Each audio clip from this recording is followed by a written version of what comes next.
So, people are obviously complaining about this heat wave. You know, you should all be glad it's not snowing. I mean, imagine trying to shovel snow in this weather.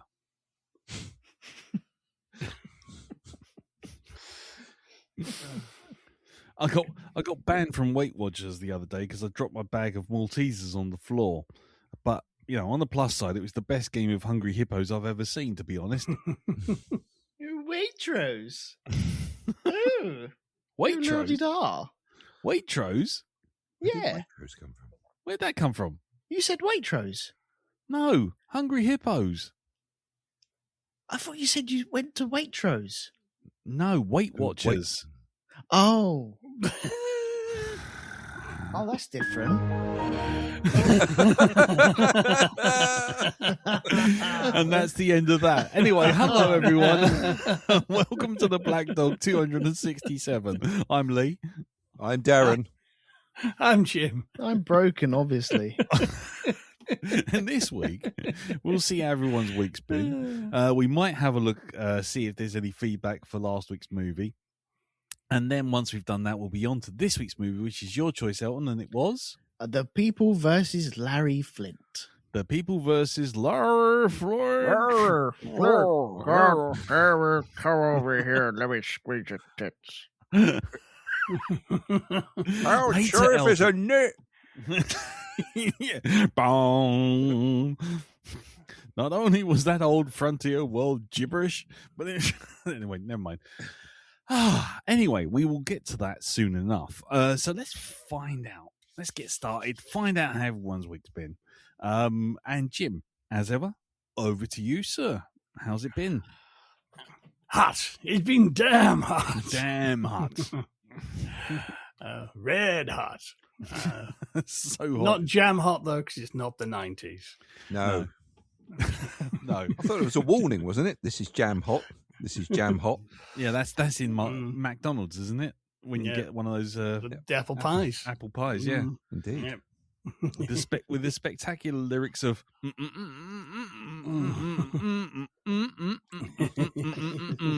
Clearly hadn't written It's a anything for kidnapped that bit. person we've got in the back of our car singing this song. Exactly. Anyway, Jim, sorry, carry on, mate. How's your week? Shut up, Wheels in have the come off boot. early tonight, haven't they? Dear me. Yeah. Get in the Oh, boot! yeah, baby.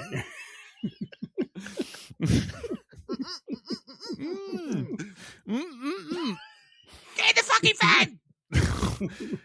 The wheels have Come on not just holiday come by off. mistake. Monty, you intolerable cunt. Anyway, right, Jim. Days without with Neil and I quote 0.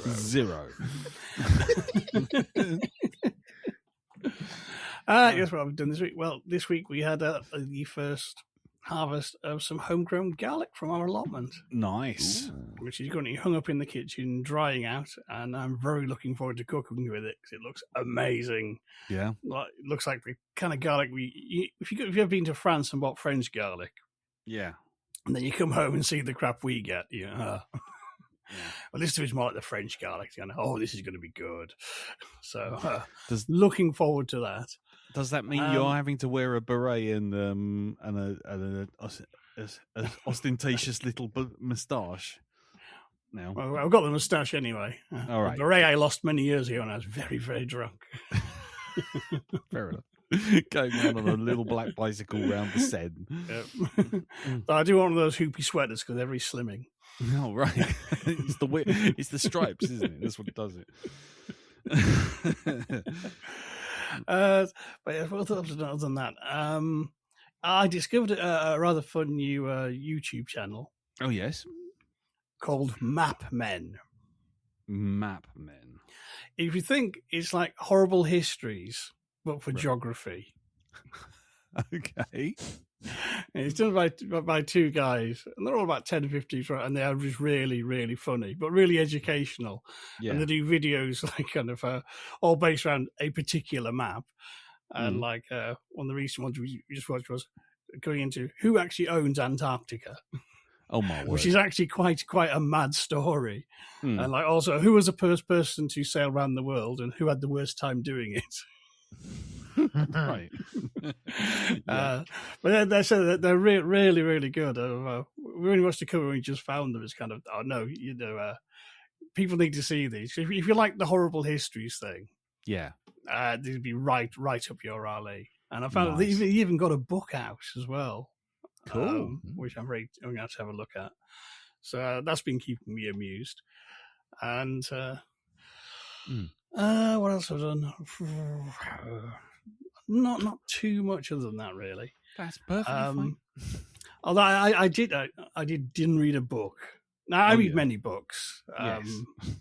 I think we were discussing last week about the book talk people. Oh God, yes. It was saying it was unrealistic to read 30 books a year. It's kind of, I think I've read 28 running just out of June, and that doesn't count all the other articles and stuff I read for research. Yeah. But a while ago, I'd read a really good sort of body horror novel by a British author called Gemma and Moore. Right. I really like that, and kind of one thing that I've not got around to reviewing it on the show. And since then, she's had a new book out. And I did hear ages ago somewhere, someone said, if you're going to, I want to promote an author, always do something on their most recent book, because that's the one they need the sales on. Yeah. So I thought, all right, she's got a new book out. Right. I thought, right, all right, great. I'll grab that then. I'll probably read through them both. It's called First Date. It's spelled by the publisher as a crime thriller. Right. And the reviews on Amazon were quite amusing because they're like crime readers who, shall we say, got a fair bit more than they bargained for. Oh, okay. And I thought, this is going to be good. It rubs hands. Yes. And I started reading. I've got to say, one of the reviews had absolutely right. This is a book you read with kind of like one hand over your eyes. Oh, right. Peeping through. And literally a couple of times, it was like, I had to put the damn thing down going, I'm not sure I can cope with anymore on this. This is just really? Yeah, it really, really got to me. And it was kind of, I was really desperate to know what happens, even though it's like, basically, as the name implies, it's about a guy and a girl who go on a first date. And unfortunately, they run into a fucking psychopath. And everything just gets worse and worse and worse throughout the night. Right. And literally I was really sort of keen to find out what happens. But at the same time, it was kind of like, you know what? I think I've had enough of this book for today. And I don't want to read any of this before bed because I'm not sure I want what's coming in my head just before I go to sleep. Oh, right. Jesus. And there's not many books that get me that with that kind of unrelenting sort of, it's not so much what happens in the book, but it's just the dread of what you suspect might happen next. Oh, and it's structured really well because you get a chapter from her point of view, a chapter from his point of view, then a chapter from the point of view of the fucking maniac. And it just cycles like that, and it works really well. And it's really, really well written, very ferociously intelligent, but fucking brutal. Nice. It's just kind of like, it is one that just really puts you into a nightmare scenario of things getting worse and worse and worse, and kind of how, you feel like it's like Texas Chainsaw Massacre tagline, who will survive and what will be left of them. Oh, Christ. I wouldn't say it's like super, super gory. It's not like torture porn in the book, but it has this sort of atmosphere, kind of like the last book that made me feel that was No One Gets Out Alive by Adam Neville, where I was thinking like, Christ, this is just so claustrophobically dark and filled with dread. I have to put this down for a bit and read something lighter. Right. So it's only just out. First Date by Gemma Moore. It's quite the ride. Quite the ride. It's quite the ride. But yeah, it's a cautious recommend. That's Gemma and Moore. Yes, yeah. Okay, cool. Just so I'll put it down in the notes. That's all. And more. Brilliant. Okay. Well, okay. Do you know, it's quite interesting because I've been talking to Carol about the fact that I haven't read many books in the recent history, in my recent past, and something like that kind of recommendation that makes me go, ooh, okay, yep, there we go. Yeah.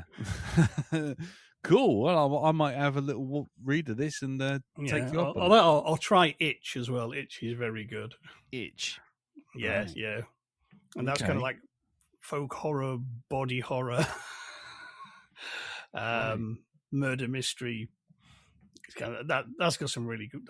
I really enjoyed Itch as well. Is that But by that the first same day author? was like we were like fucking hell, Gemma, Jesus. Yeah. Is Fuck that by me. is that by the same author? Itch? Yes, yeah. Right. I've been aware for a while. She's written quite a few books, and I've just not got around to reading any. Mm. And so I'm going because, like you said, I sort of fallen off the reading bandwagon mainly because I read a lot for like research for my shows and my own just reading for pleasures. Yeah, I was reading Last Thing at Night, which meant I was reading things very, very, 2 pages. Yeah. Fucking chemo tiders, boom, down. Yeah. And so from Christmas year, I thought I'm going to start, start reading other times of the day, and I've actually been whipping through quite a few books. Nice. Since then, and you know what I mean. Kind of that's better. Try and make time. You're around after or before my tea. I have half an hour to read instead of just playing doom scrolling on my phone or playing bullshit games. You know what I mean? Just half an hour a day, and you're whipping through books. Because once you get a good one, you just kind of I'll squeeze another half an hour because I really want to go back to this. Yes. So that's yeah, what I'm looking forward to. Yeah. Brilliant. Okay. Yeah. Right. Okay. So that's Gemma Amore. Yes. She's on the old radar now. Brilliant. Excellent. Okay. Well, if it's okay with you, Jim, we'll move on to Elton. Indeedy. Yeah. Okay, sir. So Elton. Yes. What about your week? How's it been, mate? Well, I've just written down 2 books to buy. Have you? That's good. Yeah. That's good. Which is what are they? much unlike me. I don't normally do that, but thank you, Jim. I will have a look at that. And the nice thing of having like a bookworm daughter is anything that I would purchase, she'd probably gobble up anyway. So that's cool. Oh, right. From the sound of it, you might not want to be sort of chucking this at your daughter, though. I mean, yeah, I definitely read them both first, and yeah, take a view on it. She's a roughy tufty. It is cool. Okay, fair enough. Okay, so there's 2 things to my week. Last year, my son finished uni. Yes. And with that, all of his subscriptions for Photoshop and Illustrator and all that lot, which he got free because he was a student. Yeah. Which also ended my subscriptions for all the free stuff as well, which was soul destroying. It was, you don't realize how much you use it until it's gone. No. And I keep checking every now and again. Maybe, maybe someone's like clicked the OK button, but no, I keep checking. So they've forgotten. Yeah, I've had to resort to other stuff, and I'm not loaded, so I have to resort to other free stuff. And the trials and tribulations of going through other stuff that's not quite what you really want is soul destroying. Like Picture Shop. Yeah. A Derby. Derby Pro. Yeah. A Derby Pro. Yeah. Yeah. Well, I did actually. I'll see if I can dig the post up again. But on Blue Sky, I did actually post an entire chart of free equivalents for Adobe products. Okay, cool. Well, let's not jump the gun. Okay. Because I seem to have found something. Okay. So I don't need to run this jingle.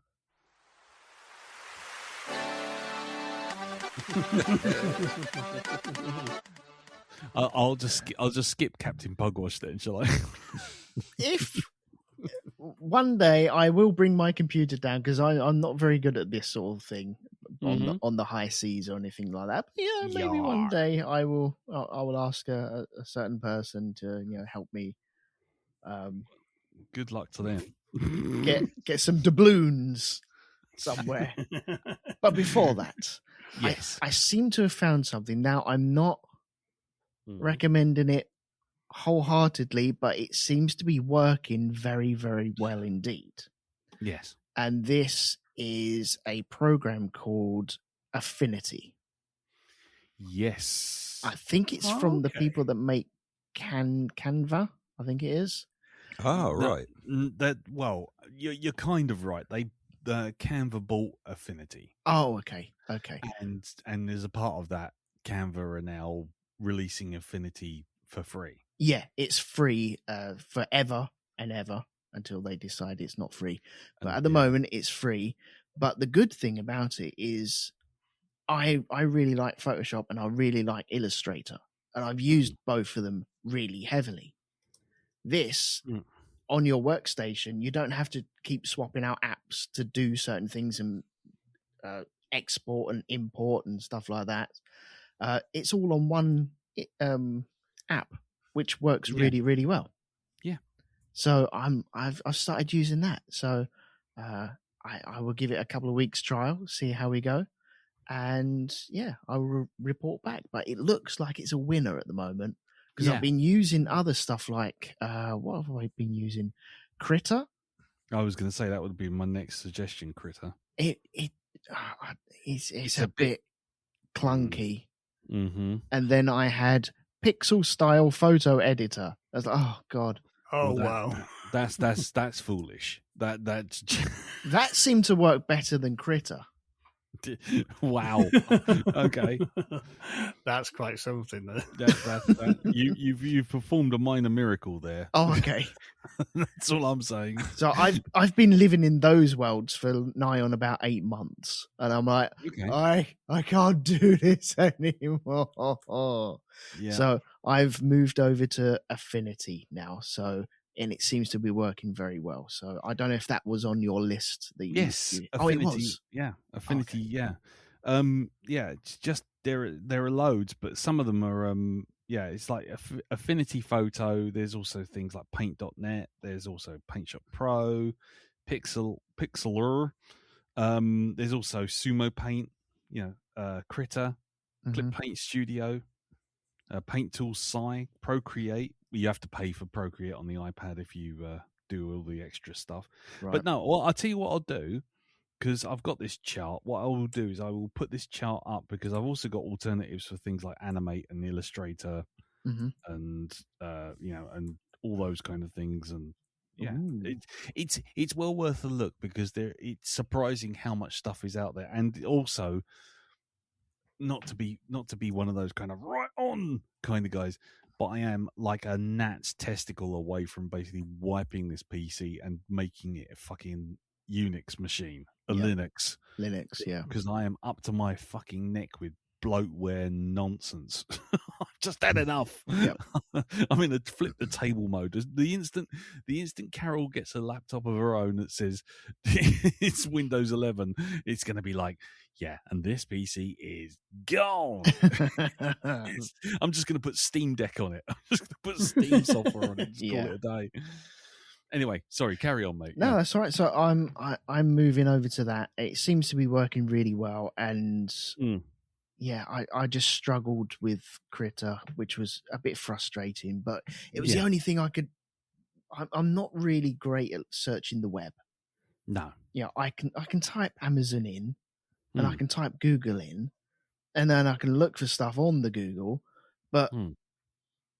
I don't know. I always end up down wrong paths or just at dead ends. So yeah, I found this about 2 weeks ago, I think it was. Yeah, and it was just a breath of fresh air. It was thank God I found something that works. It's still a learning curve. I'm still trying to work out how to do stuff on it, but it's not clunky. I seem to be able to drag stuff and put stuff in and put text on it without it fucking disappearing.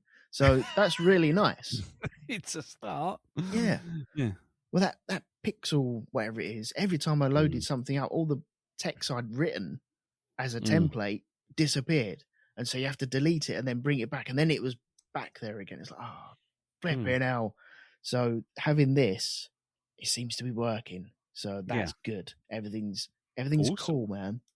That's good. I approve. Yeah. Yes. The next thing, let's all stand up and salute, because I think the end of my gaming life is now over. The end of your gaming life? The end of my gaming life is now over, yes. So you're doing your gaming life?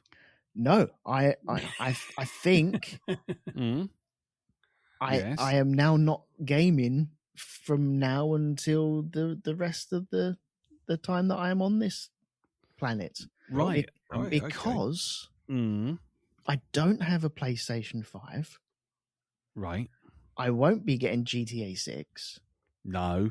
No. Good. And Sony have turned around and said, yeah, physical discs. Fuck that noise. We're just going digital.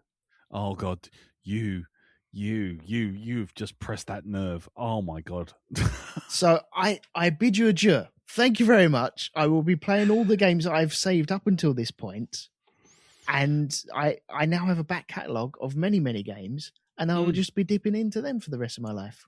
Well, when you see the fact that the PlayStation 6, that's only rumored at the moment, but it's due to, but we're likely to see it within the next 2 years.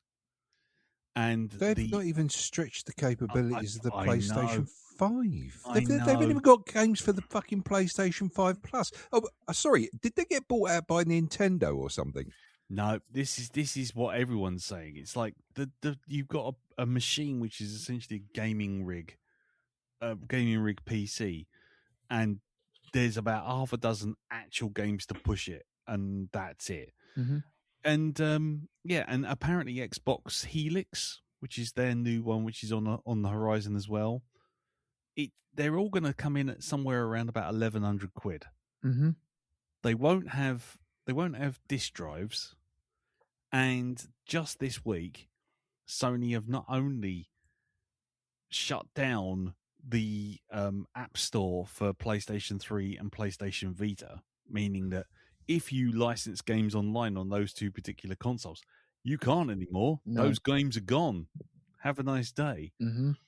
But they've also shut down their video service. So now, films that you've put on your gaming service, when you used to get those Blu-rays which actually had a code that you could Yes. download them, yeah, Yeah.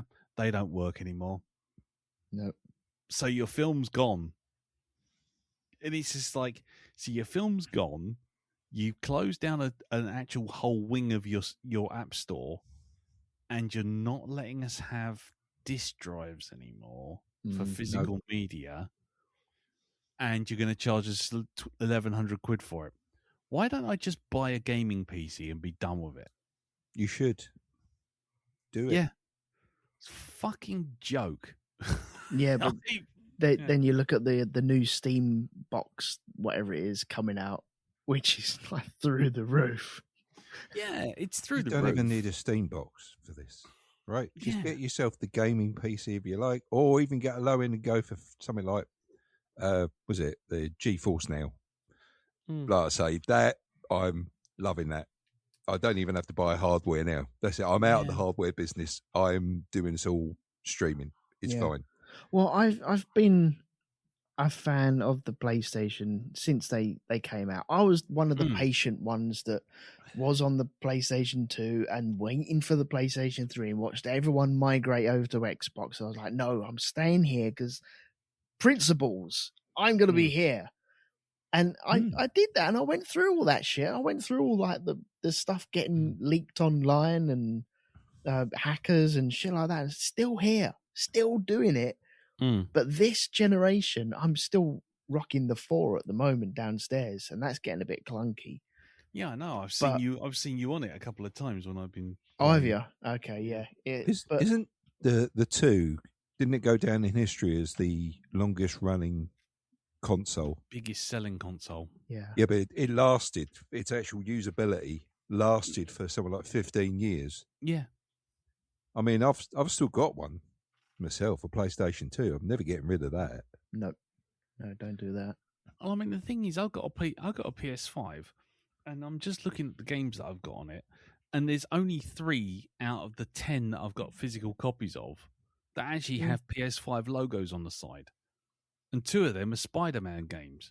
It's like the rest of them I'm playing are PS4 games. It's like, the fucking hell did I pay like 600 quid for this thing for? Most of them you can get on a PC now anyway. Well, All exactly. the Spider-Man games you can get on there. Yeah. So it's like, why are you bothering signing up for this. It gets onto a PC eventually, whether it's Xbox or it's Sony. But out of principle, I'm not going down the route of just digital only because they can take that away from you at a moment's notice. Yeah. The only thing I'd say to that right now, I mean, apart from the fact that I'm fucking annoyed because I've got an extensive collection of Blu-rays and UHD DVDs, is with PC games, you've got multiple storefronts. Mm-hmm. And that's the thing. You've still got competition in that front. You buy stuff on Steam, everyone talks about, but you've also got Epic storefront. You got Good Old Games storefront. You got the Origin storefront. There's loads of them. And Tons. that to me at least says you buy one game on one service and it goes across the lot. They all share the codes. Oh, do they? Okay. Especially with Steam. Yep. So if you buy something from Good Old Games and you put it on the Steam store, then no, Good Old Games has got its own launcher. Yeah, it's got its own launcher, but you can still put the code, your purchase code, into Steam and put it in your library, correct? Not that I know of. No, because they want you to use Galaxy. So, right. But that's not a problem. It's Galaxy's still good 'Cause anyway. You still get the same level of service you did before. But you the still reason can. Yeah, go on. Sorry. No, I was going to say. Go on. Galaxy itself, looking at it, what it will do is whereas it will tell you what you've got on GOG, it also lists games you've got on other services. You can't actually play them via Galaxy. I'm not sure why they've included this, but yeah, when you buy someone on GOG, it uses Galaxy to actually install it, and it's I've got an extensive collection of games on GOG myself. Nearly 1,000 games on there. I've got like fucking shit tons.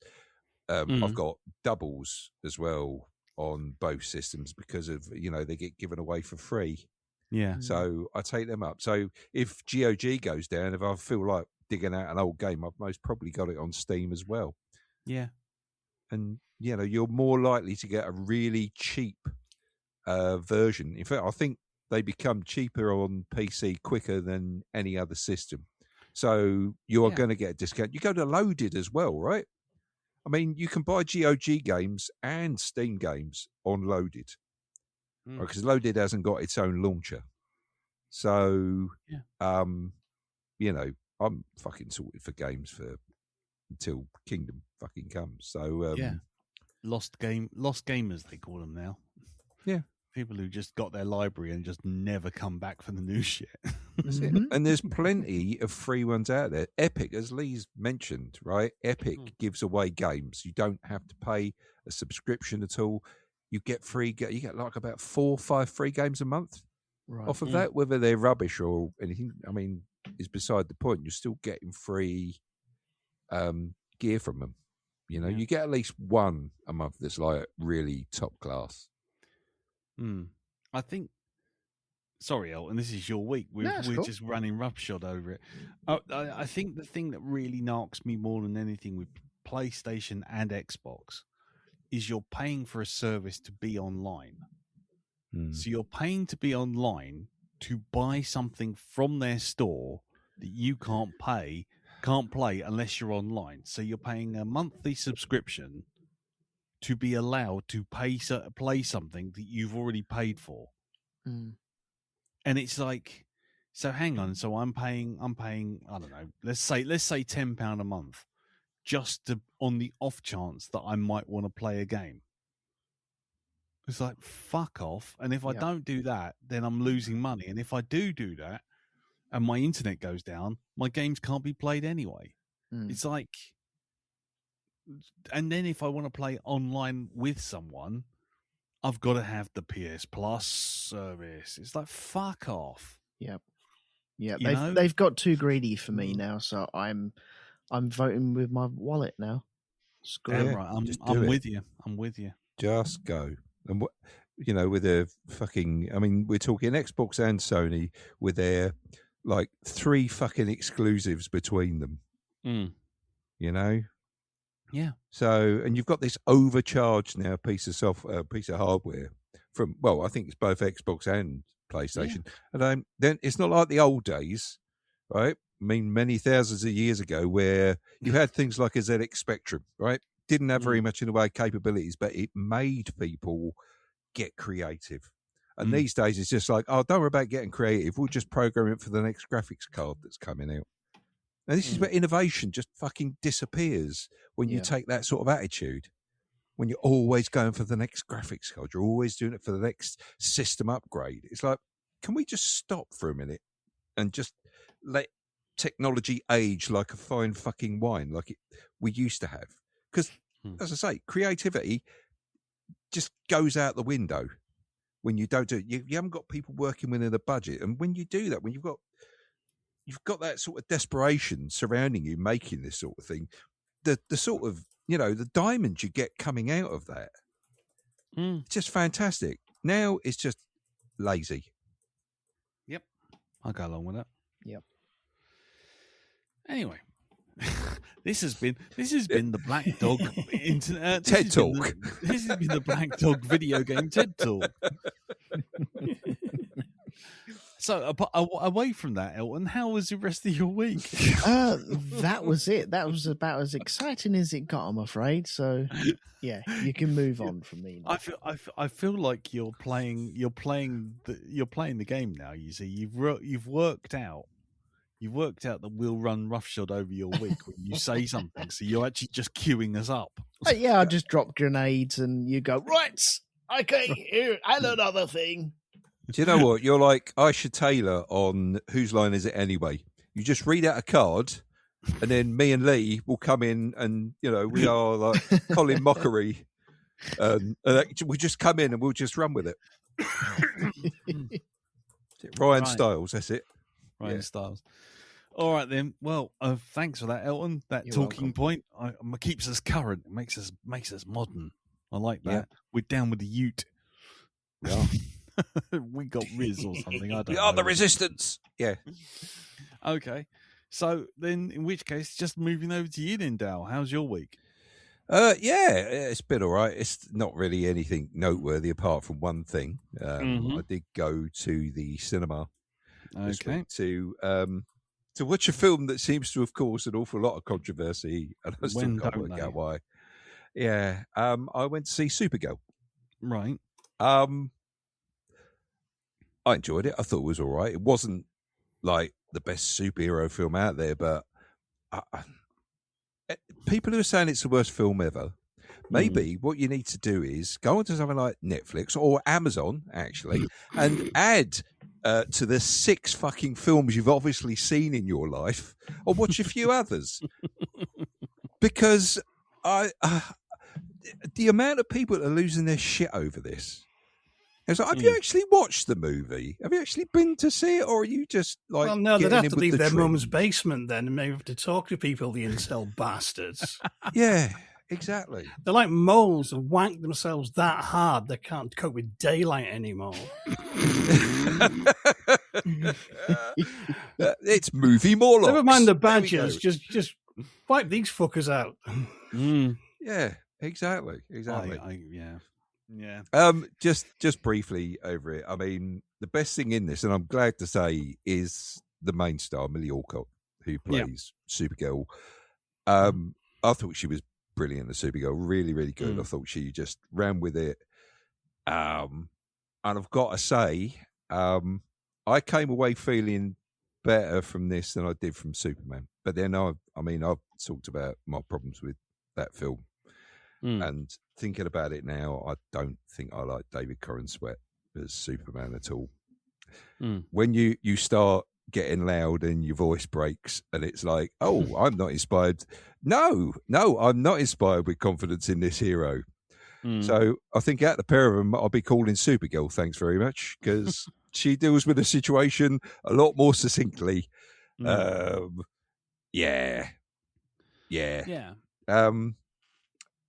So this one's based on a popular Supergirl novel, which is Woman of Tomorrow. I say based, it's loosely based.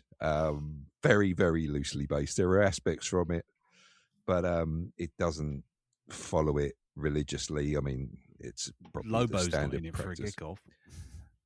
Yeah, Lobo's not in there, and Lobo's in this. He turns up, he does some stuff, disappears for 5 minutes, turns up again, does some more stuff, and then leaves. And how is that one? Purely because that's the character I was actually interested in. Yeah. When you first see him, when he first turns up, and this sort of like this whole scene is online. It's like, all right, I can see great promise in this. He's, he's quite intimidating when he walks in. I must admit, I don't know. They get the costume right. He's got the chain with the fucking hook on it. Yeah. Which is great. We want to see that. And the bike is very close to the bike that he's got in the comic, right? It is actually a space hog as well. It does fly, right? As well as going along the ground and being just a standard bike. Mm-hmm. Him as Lobo, he was all right. Mm-hmm. He was okay. Some of it, I don't know. I think he's going to need his own film. He's kind of the Boba Fett. He gets made a lot. His appearance gets made a lot of in the press. But like I say, I think his sum total of time in the movie is about possibly 20 minutes. Not even that, maybe. Okay. Right, but like I say, you'll see him and you'll be like, "Yeah, I'm kind of, I'm all right. That's a good taster." Right. Let's see what you can do with him in the future. He does say some of the phrases.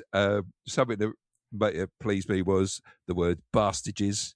Bastich. So he says "bastich," right? Cool. He's got the teeth.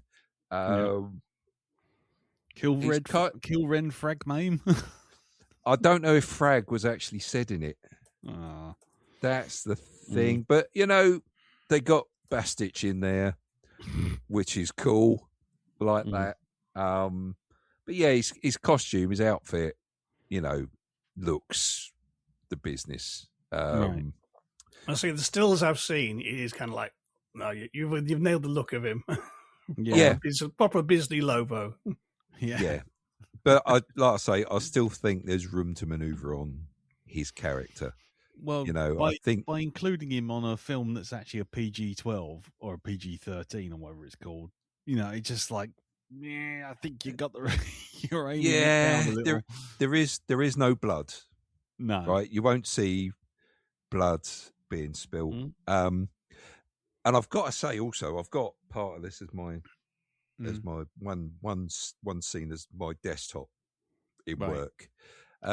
Because whereas there was one scene in Superman that I thought was desktop material, and that's the bit where you see him floating above the dust cloud that was a building in Metropolis. It's like, that looks really cool. There's about 3 or 4 of those sort of things in this. Yep. And there's one bit with Supergirl using her heat vision, but it's the setup of that shot, and it's like, that's fucking cool. Yeah, I want that. So and her heat vision looks a bit more lethal. Yeah, but she's really good in combat as well. The combat in this is fantastic, really, really good. Right. Her doing her thing when her and Lobo are working together as well. Yeah. Good stuff. Yeah. But I've got to say, we got shortchanged on the bad guy. It's the criticism that I've heard the most. Yeah, Creme of the Yellow Hills in the original novel. Creme caramel. Yeah, creme caramel. Is just pretty much a standard sort of human type character. It's his lines that kind of, what he says, how he acts is the thing that sets him apart. Yeah. Whereas in this, he's he's not intimidated at all by anything, and it's like, No. but that was part of. Krem sees Supergirl do something. He's like, "Oh fuck this," and he's like, "I better get out of here." Whereas in this, it's like, I don't know. He's like, he's mad. He's psychotic. Woo, look at me. I'm a bad guy. Woo. Right. I'm a bad guy written by Russell T Davies. Woo. Because I'm mental. Woo. Yeah. So, he hasn't got, it's just a real poor reproduction of Krem. It's got nothing. He's nothing like the one. He doesn't even look like the one in the comic at all. He's got, this bloke's got fucking metal bits all over his face. The one in the comic was just a bloke, a red-haired bloke with like, a Robin Hood type beard and moustache, and he had quips, right? And he was like, "That's it." But in this, he's just. Oh, and the one in the comic wasn't super powered, but this one seems to be. Right. And it's like, oh, right. Okay. Put that on the poster. Supergirl. Oh. Yeah. Creme of the Yellow Hills. Oh. The one who plays Ruthie, the girl who comes looking to hire Supergirl for this story of revenge, this trail of revenge. She's all right. She's okay. I prefer the Ruthie in the comics. There's something about the artwork and the way the guy draws the faces which adds either comedy or a little bit more weight to things. And I don't know. It's that one thing of where that you get the young person joining the team who does a thing that they shouldn't do. It's like, don't do that. Stay there. Let me sort it. You get that sort of cliche thing happening in the film. And I know I'm going to be put down for this, but I still don't like Crypto. I still don't like that. It's just, he's in there just to be annoying. And it's just a bit much for me. Yep. It just distracts, and it's just, I don't like Crypto. Right. So overall, a 3.5 out of 5-star movie. Yeah. No, I would say around about 5 out of 10. 5 out of 10. 5 out of 10, and that's because of Millie Alcock herself, right? Who does, she carries the weight of that character, and she does, she puts across the whole survivor's guilt thing, about a character and why she does what she does, why she goes away, and this whole feeling of not belonging and not feeling like a hero at all. She's really has. I mean, she's a young character, but she feels like she's 23 going on 50. Do you know what I mean? It's that world weary sort of. That's what I like about her. I believe that, like the in the trailer, or to say in the clips they've shown where she's in the bar and she says, "Oh, this is not going to be good for you guys, not for me." Right? I enjoyed that. Because you don't actually see anything, but you see bodies flying. Yeah. And it's just, you hear people screaming and stuff like that in the background. So yeah, I'd say I'm looking forward to seeing her in other things. As Man a good of Tomorrow sort of, next. Yeah, there's a good foil for Corin Sweat's Superman. Right. Okay. Cool. So that's that.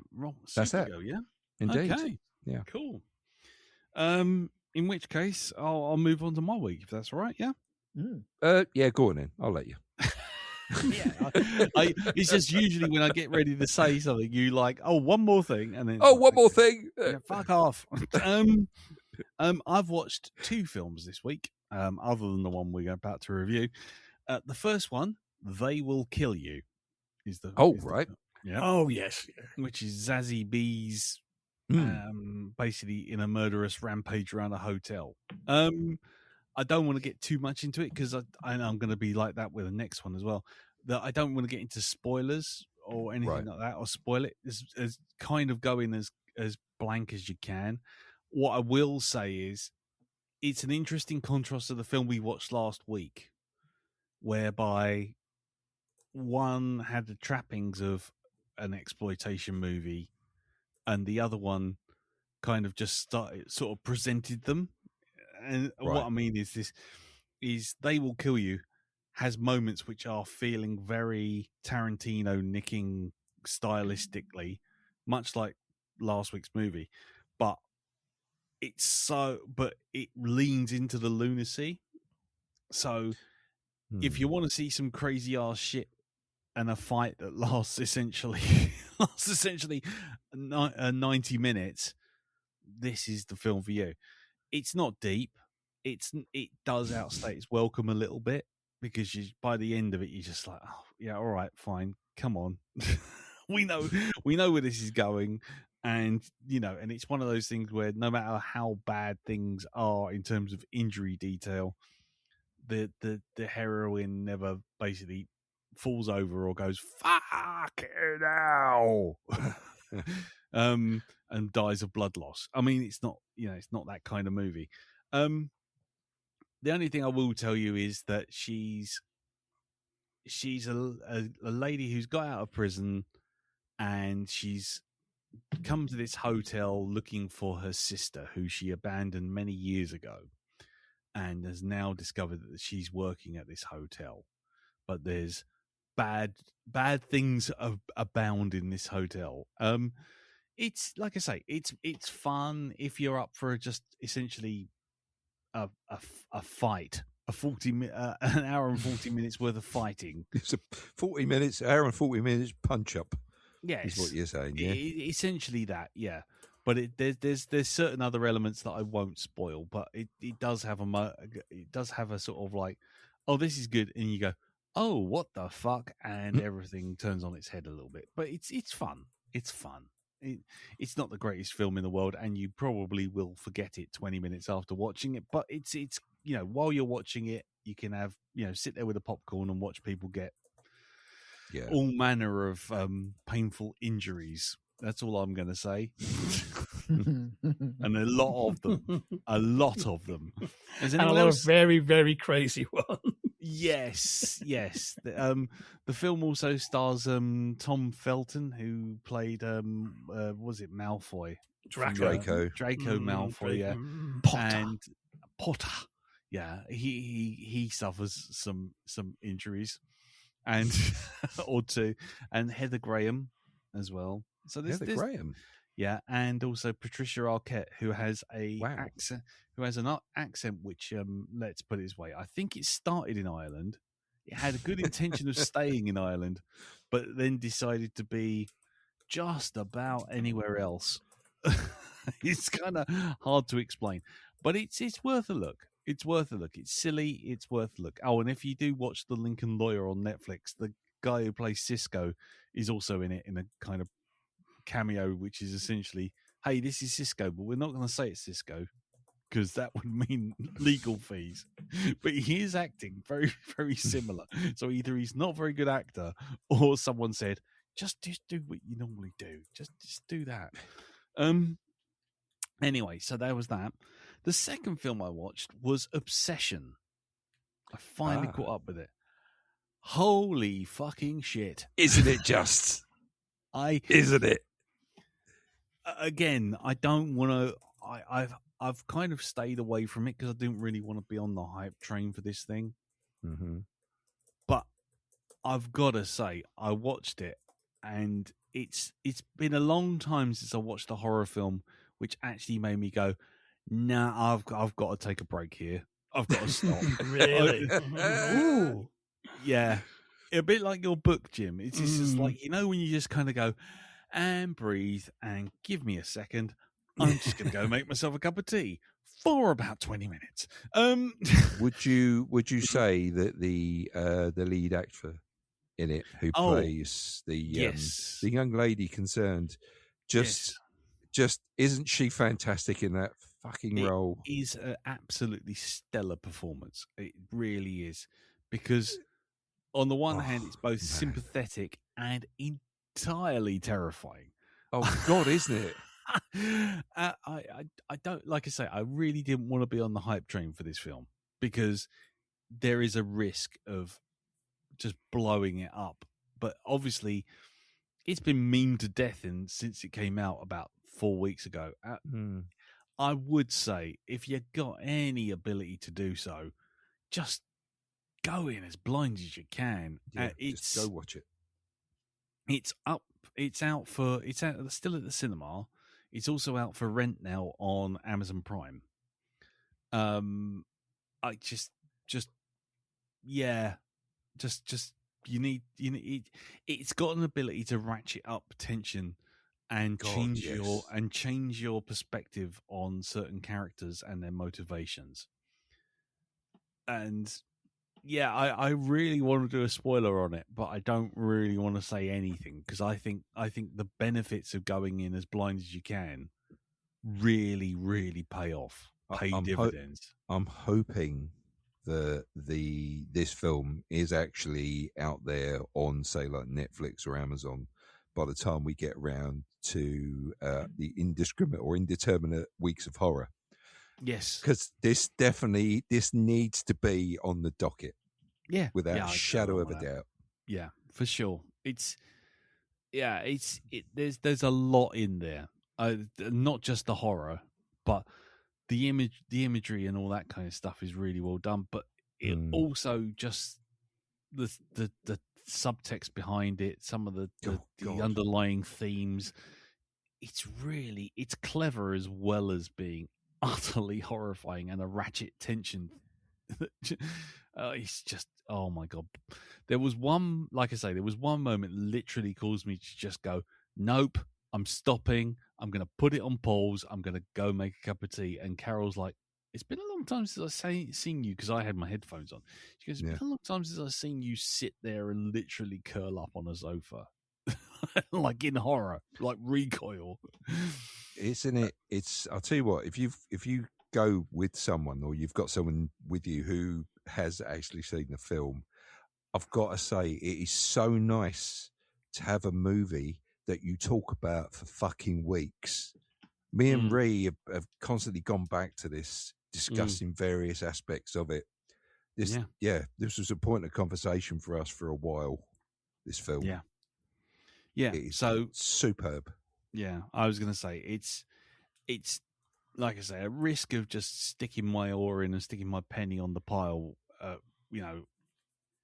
If you've got any interest in horror films which are not just the usual fucking Blumhouse quiet bang, then this is the film for you. It really is.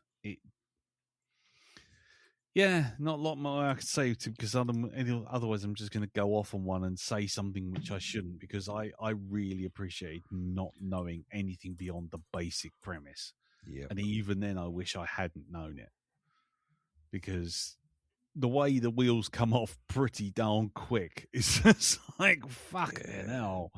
This was a random watch for us as well. Reed just went, come on, let's go and see it. So I went, all right, I'll book tickets for it. And fucking hell. Jesus, it's an absolute stonker. Absolutely. I tell you what isn't a stonker though, and this is my final thing for the week. Yesterday, the reason why we weren't doing the podcast yesterday on Tuesday was because two things. One, I was supposed to be in Bristol, and that got cancelled. But the other thing was that we had tickets for this thing.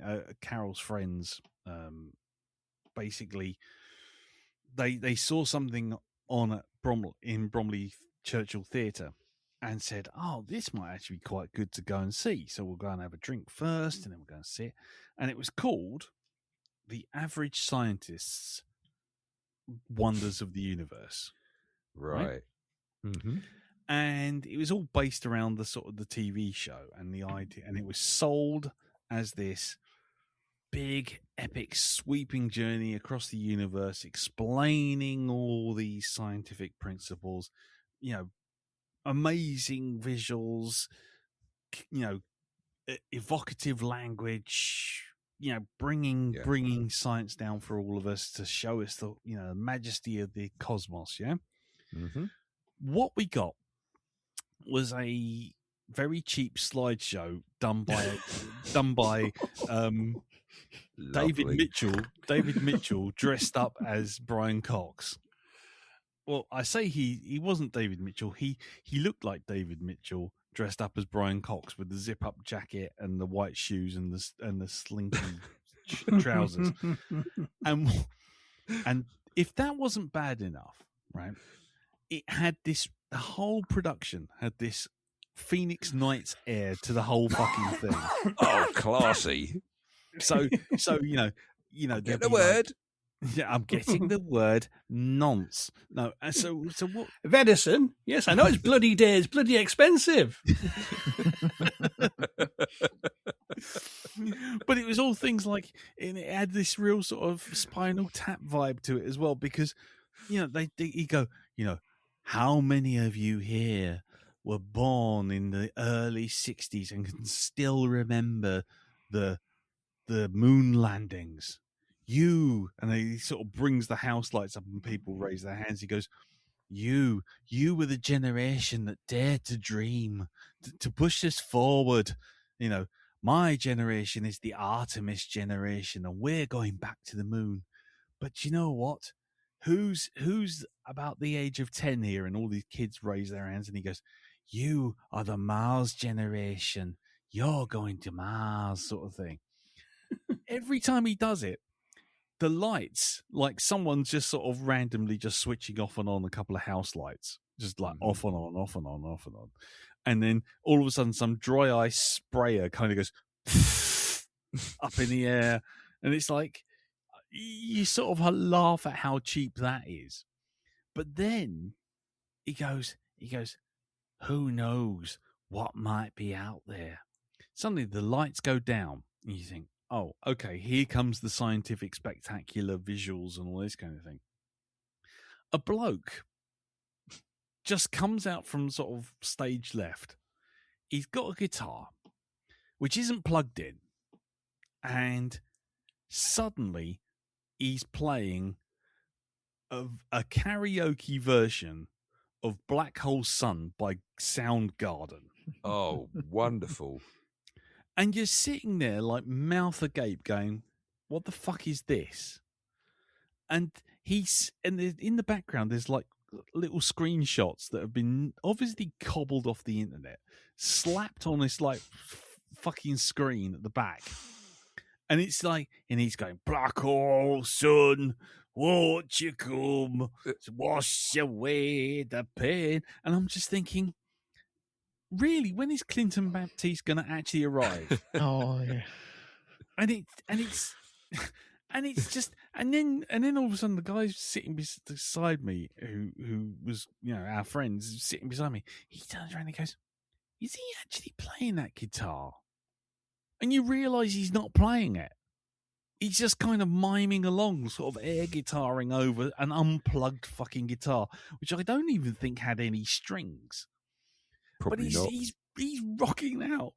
And then it's like, later on, it's like, oh, you're going to... The guy comes back out again, and there's a very polite clap, and then the guy comes out again, and he goes, and now what we're going to do is we're going to go back in time to the Big Bang.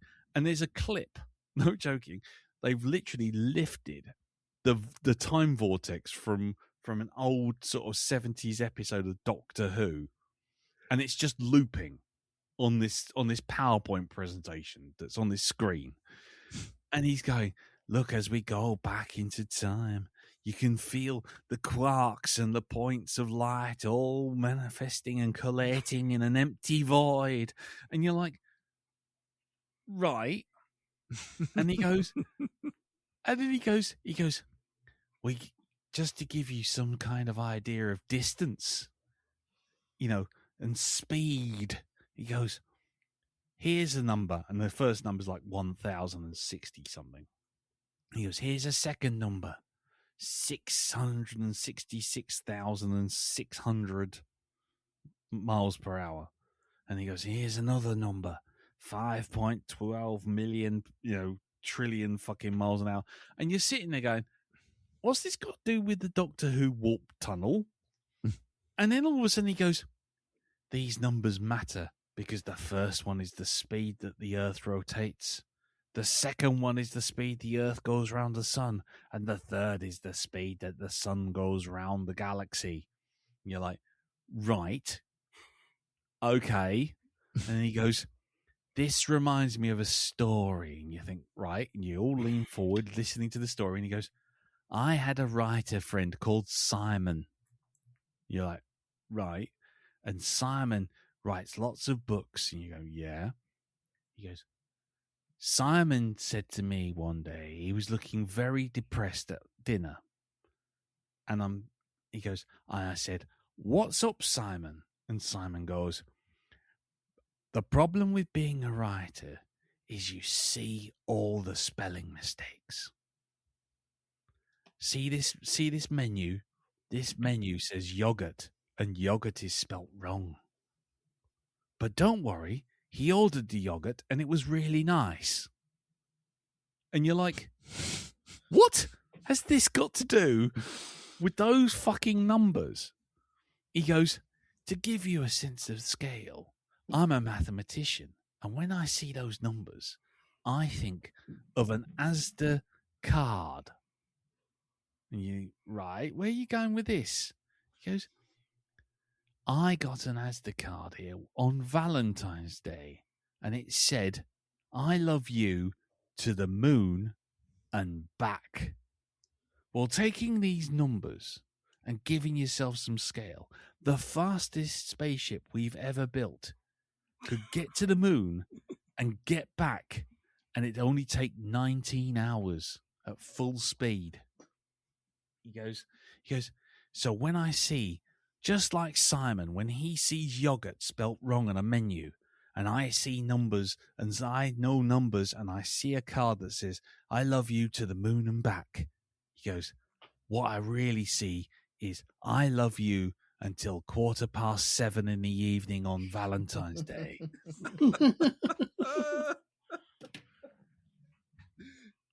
And then he just hands up, and then it all goes dark again, and the bloke comes back on again, strumming his non-existent guitar that's not plugged in, and he starts singing the final countdown.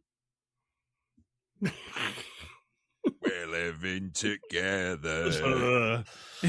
And still we stand tall. And I was just like, the fuck is this? The wonders of the universe. I tell you what, I had 3 wonders of the universe. 1, I wondered why I was sitting there. 2, I wondered why they kept bringing this fucking guitarist. And 3, I wondered, what time did this thing fucking end? Those were the wonders of the universe. It was the most embarrassingly inept, amateurish bollocks I've sat through in a very long time. Seriously. And he's standing there, and all these things are happening on his PowerPoint presentation on a screen that was only like 20 foot across. You know, bearing in mind, we're in a big fucking theater, and he's going, I did all these graphics myself. And he's like, no fucking shit. Really? I mean, it looked like let's put it this way. I'm not going to say that I'm the best visual effects artist in the world. However, I do know how to look up YouTube and go, After Effects, black hole in the style of Interstellar, and find 500 fucking tutorials on how to do it in about 30 seconds flat. This guy got a fucking rainbow crayon and put a black hole in the middle of it and just went, job's good. Look at the majesty of a black hole. It's like, the fuck is this? I literally felt like shouting, get off the stage, you boring cunt. and then it showed you the moon landings, but you had to watch the moon landings with that. Do you remember that? Is it Apollo 440 or Orbital that did the Capcom go and go the music? The Apollo 440, I think. Yeah. Apollo 440, yeah. The Lost in Space, yeah. Yeah, and the music's playing, And as it's playing, you're watching it, and then all of a sudden, all the lights come up, so you can't see the fucking projection, and there's smoke going everywhere, and the music's going. Da, da, da, da, da, da, da, da. It's like, I'm not getting a Majesty of the Universe. I'm getting a fucking headache and suffocated by dry ice that you're firing everywhere, you incompetent little dweeb. Fucking what an... And he's like, if anybody wants to ask me any questions, I'm happily standing outside signing my book. And it's like, is that a threat? I mean, what on earth is this? And then he's talking about the fact that if anybody works out how to warp space-time, because, you know, we've got smart people here in Bromley, I'm thinking, really? Have you stood outside the Burger King? I don't think this is like this isn't Mensa fucking country, mate. You are arsehole lucky to find 500 people to fill this theatre who even want to see this shit. I think there was they went through on a bus once, didn't they? Some smart people. Mensa they were on their way to somewhere else, and they got lost and ended up probably. Yeah. Yeah, the bus broke down on the fucking Widmore Road, and it's just like, if you manage to learn how to warp time in space and make a wormhole, come and see me after the show. You might not be able to write a thesis, but I'll be able to do it for you, and we can share credits and we can get the Nobel Prize. It's like, no, nothing you've done so far has enticed me to engage with you ever again. You pathetic little moron. You can't even make a fucking black hole using the computer you got on your desk that you're looking at us through. You can't even make a fucking PowerPoint presentation, you billock.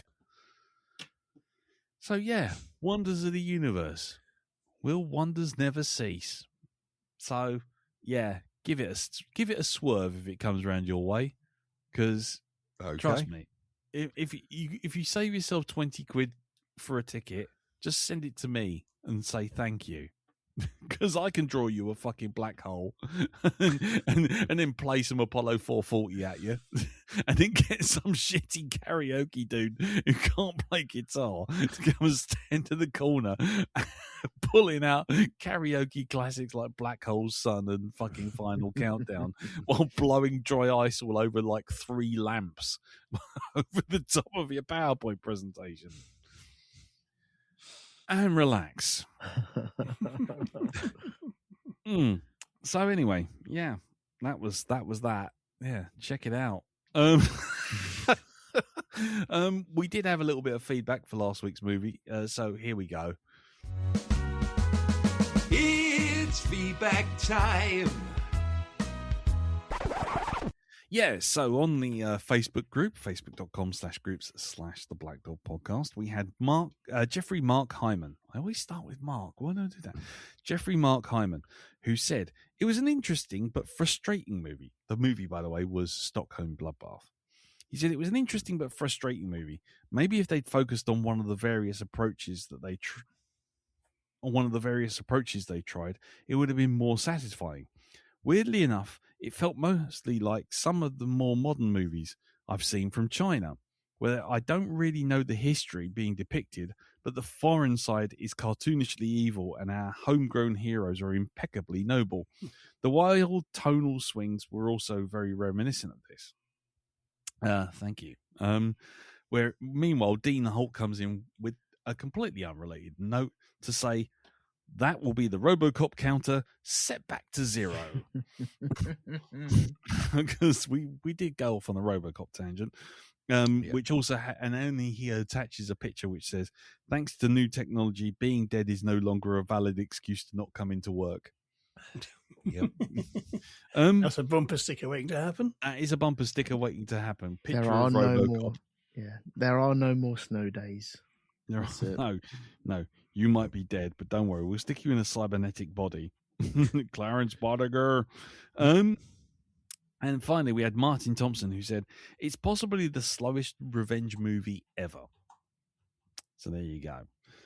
If you have any feedback for Stockholm Bloodbath, or any movies that we've reviewed in the last however long, then, or even if you've been to the Bromley Churchill Theatre and seen the wonders of the universe, then send in your feedback to feedback@blackdogpodcast.com or jump onto the Facebook group and just leave a comment underneath the episode.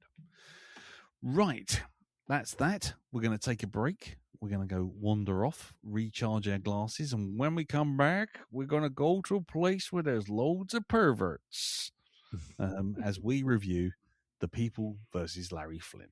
Roll the jingle.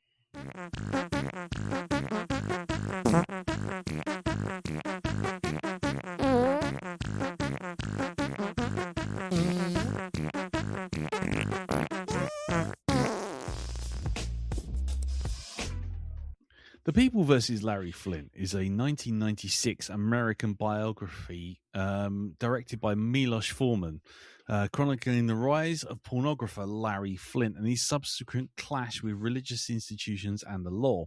It stars Woody Harrelson as Flynt, Courtney Love as his wife, Athena.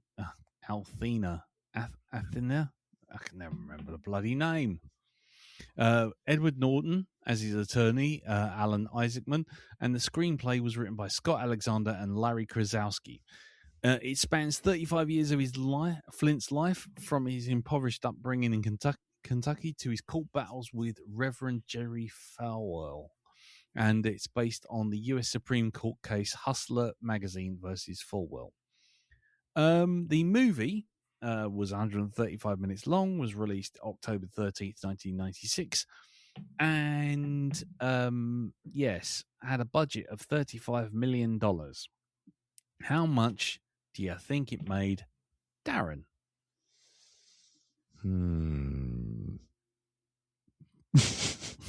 I haven't thought of this one very much. A fuckload of drugs and a large, extensive evidence collection of porn mags. Okay. Jim? I think it made a lot of uptight people very, very annoyed. Yep. Elton? One gold wheelchair and pages 6 through to 39 stuck together. Well, actually, you were close. What it actually earned was that hedge that everyone knows in that alley that everyone goes past. Everyone knows one. Sidings. Yeah. Children today never know the joys of finding abandoned porn in a hedge. It's so exciting. It's a bit more blatant round my way. I came home one night from a nightclub and strewn completely down the road outside my house was nothing but porn mags. I think they fell out of the back of someone's car. I obviously reported it to the local authorities and walked away, not touching any single one of them. No, I bet you didn't. No, I was wondering why you said that when it was like, oh, did you leave your window open? That's a strong gust. Yeah, there was just a box with the Land of the Jawas written on it. Anywho, right, well, let's go around the table. No spoilers, though it's odd to say that for a biography because you sort of kind of know where it's going.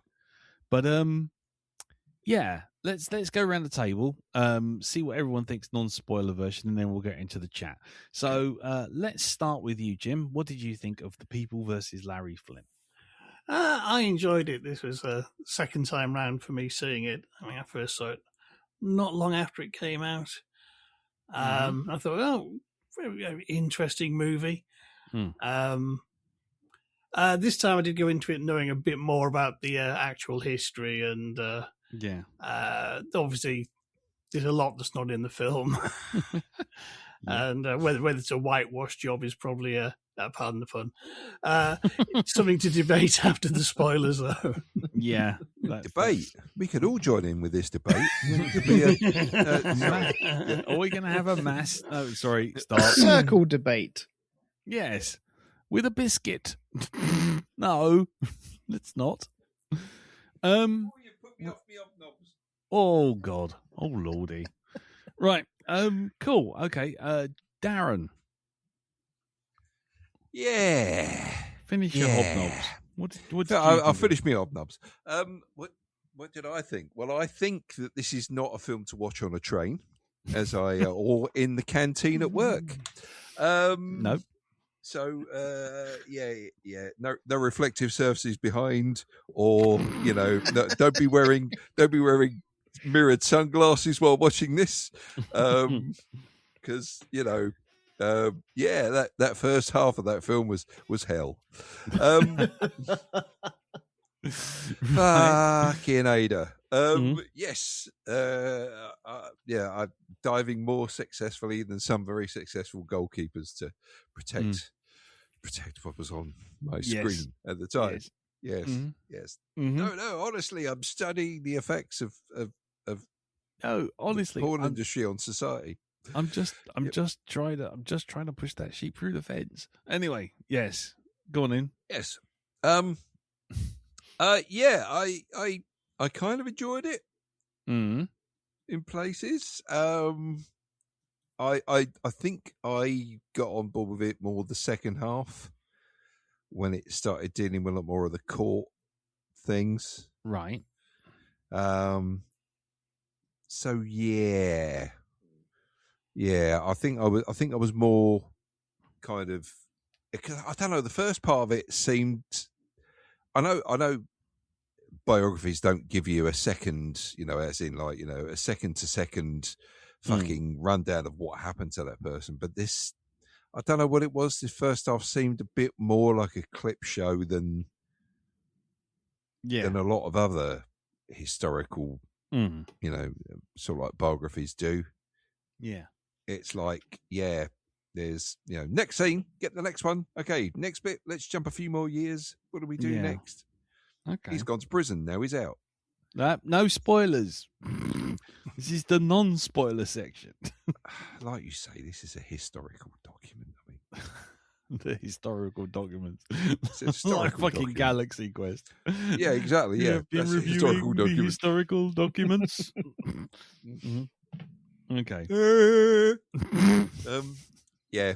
So I got on better with the second half than I did the first half of that film. Right. Okay.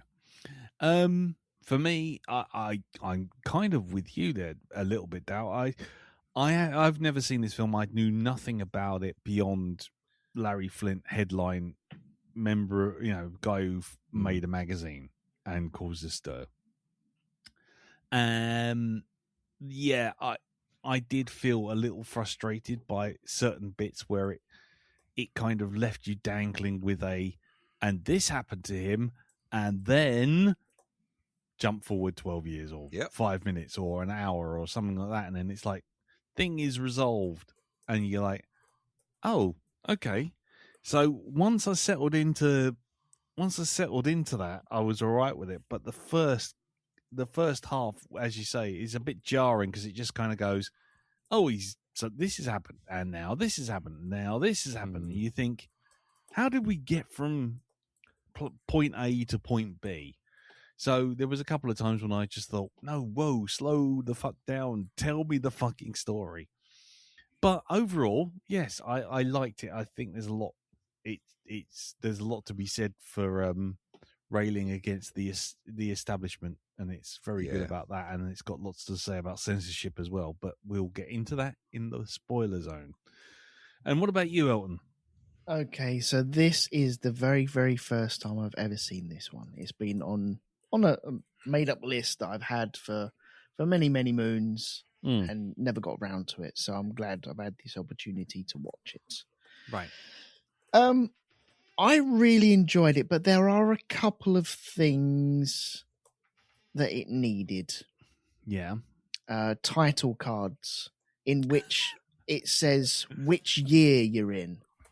Because, man alive, it jumps all over the place. And as you guys have all said about certain things happen, and then all of a sudden you're at somewhere else. You're like, oh, hang on. Okay, I'm guessing this has happened to him, and that's moved on. Yeah. When? How?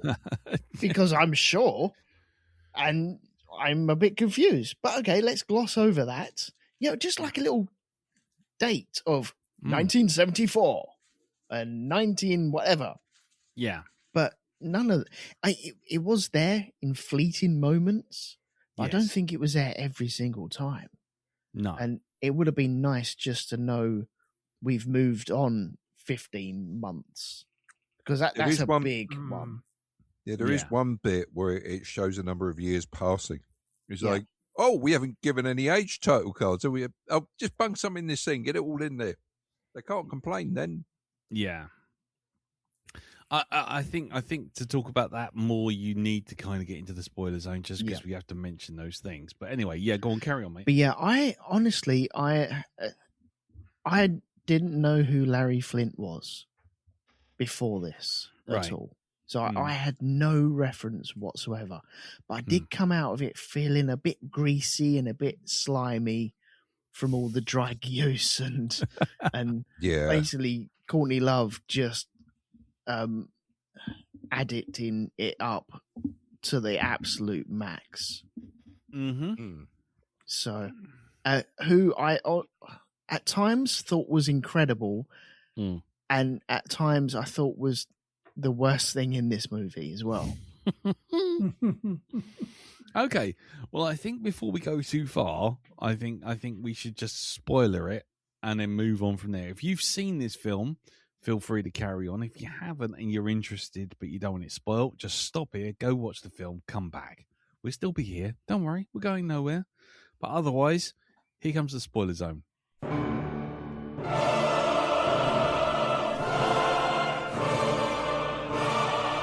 Spoilers! Oh, new browser. I should have changed the volume on that. Good Lord, I just nearly blown my eardrums out. Anyway. New browser, who this? New browser, who this? Fuck. Yeah. Yeah, it's... Let's Jesus. New front door, who this? New front door. Oh, God. And there goes... machine, who this? There goes the wheels. There goes the wheels flying off. Yeah, I think I've been totally derailed. Fuck it. You know what? I'm not going to ask questions. Darren, go on in. Yes. You started off with the issues. You go for it. Go on. Okay. So yeah, it's the passage of time that it's got a bit of a problem with at the beginning of the film. It tries to cover a lot of ground. It tries to cover it quickly. It's like the director almost went, look, get rid of all the boring stuff like him breathing and stuff. Yeah, just pack it all in there. Go for it. Yeah, we don't need to take him taking a shit or anything like that. Just do the lot. Get it done. And as Elton said, title cards or some other showing of the passage of time would have been great. Yeah. And not just Courtney Love's outfit or hair, as an indicator of where they were in the timeline. Yeah. So yeah, again, I agree. She was really, really good in places and also not so good in others. I did end up feeling, I felt sorry for the pair of them by the end of it. Right. So, I mean, I suppose that if an actor makes you feel anything that you're supposed to feel about the character they played, then they obviously did a good job. Right. So, yeah. I'll give her that. She was, she did well. I didn't know what to expect from her, if I got to be honest. Yeah. But no, it was cool. Very convincing. So yeah, once it starts focusing on a bigger patch of time with the court cases, Yeah, it got like a much more interesting film. Although I will have to say, I did learn something from the first half of the film. Which was It's what's the difference between a standard magazine and a jazz mag? And it's articles. I didn't know this, and it's that guy explaining this is how Playboy does it. This is why you get articles in there. I did like that thing of, this is why you have, or have you seen the articles in Playboy? You know how to polish up your gold chainsaw and how to wax your fucking Ferrari F40. These are stories for people who are uber rich. So yeah, that was a little interesting fact. I didn't know that. I didn't realise that was a way of getting round. Not being arrested for being a smut peddler, as they call them. Smut peddler, yes. The pervert's back. The pervert. Tell everyone the pervert's back. Get on the fucking intercom and tell them the pervert's back.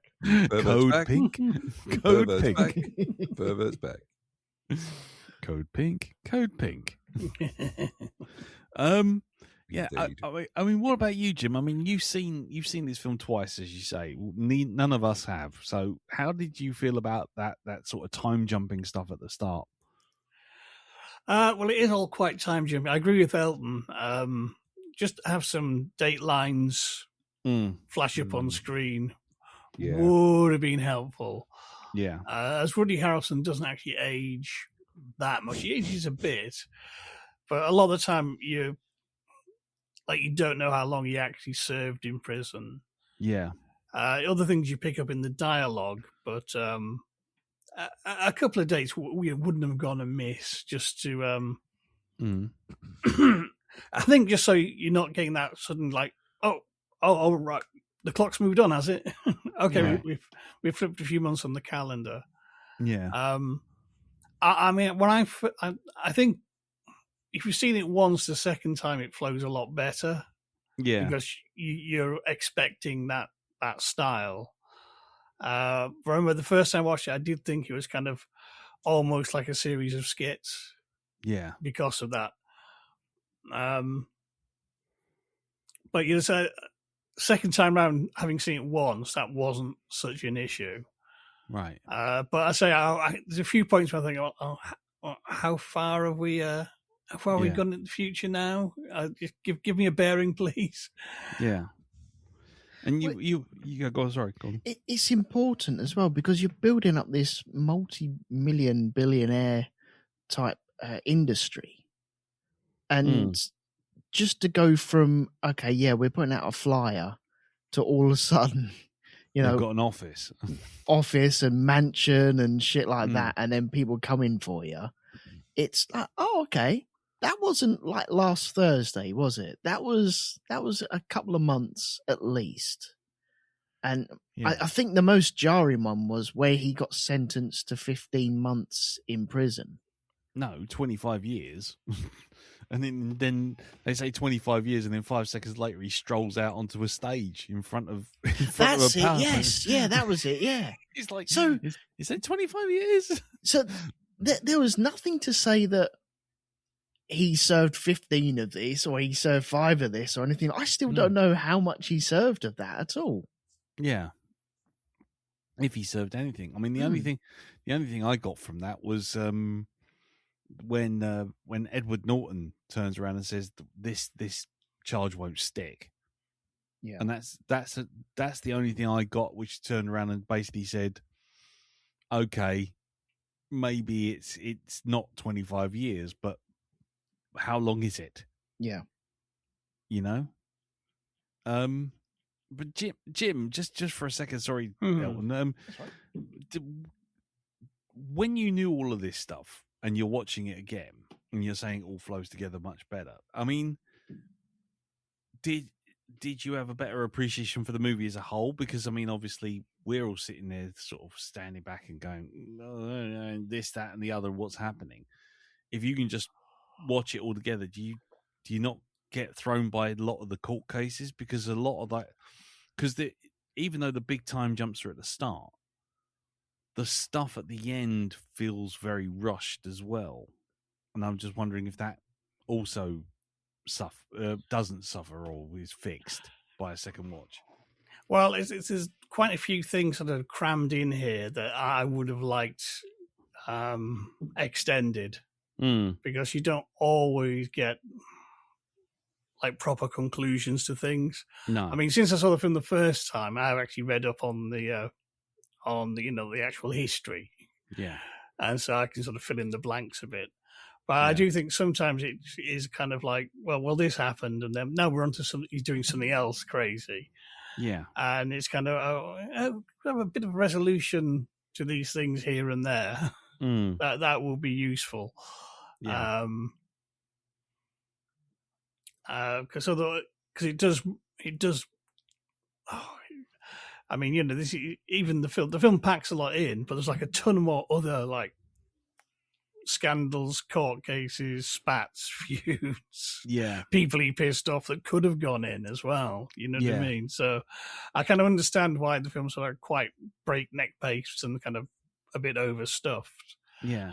I mean, if it was easy enough for a mini series here in the Larry Flynt story, and his you know what I Yeah. mean? Because there's all sort of stuff kind of about his relationship with Jerry Falwell and how that turns out after the court case, and like actually who was the guy who shot him?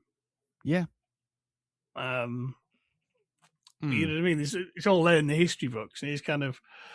I know to a certain extent, some of this stuff hadn't happened when they made this movie, admittedly. Yeah. When I think of it, but it's well. I think if they made it now, you'd have a lot more of these threads tied up.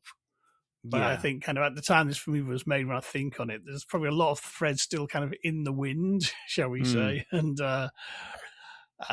probably what they wanted to film and what the studio lawyers said they could put on screen were two different things in some cases. Yeah. Knowing how the American justice system can fucking grind out a case for years and years and years with appeals and queries and this, that, and the other. Yeah. I suspect some of the things we saw in this film hadn't been resolved at the time. At the time the movie was made, there was still legal paperwork flying around for various things and various like knock-on lawsuits and shit like that. Yeah. I mean, yeah, okay. But overall, what about the film? What did you feel about it overall? Because I did stop everyone from talking about it in the non-spoilers zone. I mean, well, I like it. I think it does have. I think it raises a lot of interesting sort of topics about freedom of speech, freedom of publication. How far do you go with that? And also kind of shall we say, the hypocrisy of so many people who are very keen to tell other people what they can and can't do. Yeah. Yeah, exactly. I mean, especially what's it, old Farmer Hoggett who was 1 minute doing the moral high ground, yet suddenly when the other guy turns up, he goes, "Oh yeah, I've got a complete collection in my back." In my bag, it's like in my cupboard as evidence. It's like, fuck off! Is it evidence? That's all well thumbed. That is, Yeah. Dog ears everywhere on that. Aren't exactly. Yep. What about you, Elton? I mean, like I say, I stopped everyone before the spoiler zone. But go for it. You got free rein, man. Go for it. So I'm not too sure if this film would have been improved with like a narration over the top. It feels like it's crying out for something. Just if you're going to have these time jumps, then explaining what's going on. Yeah.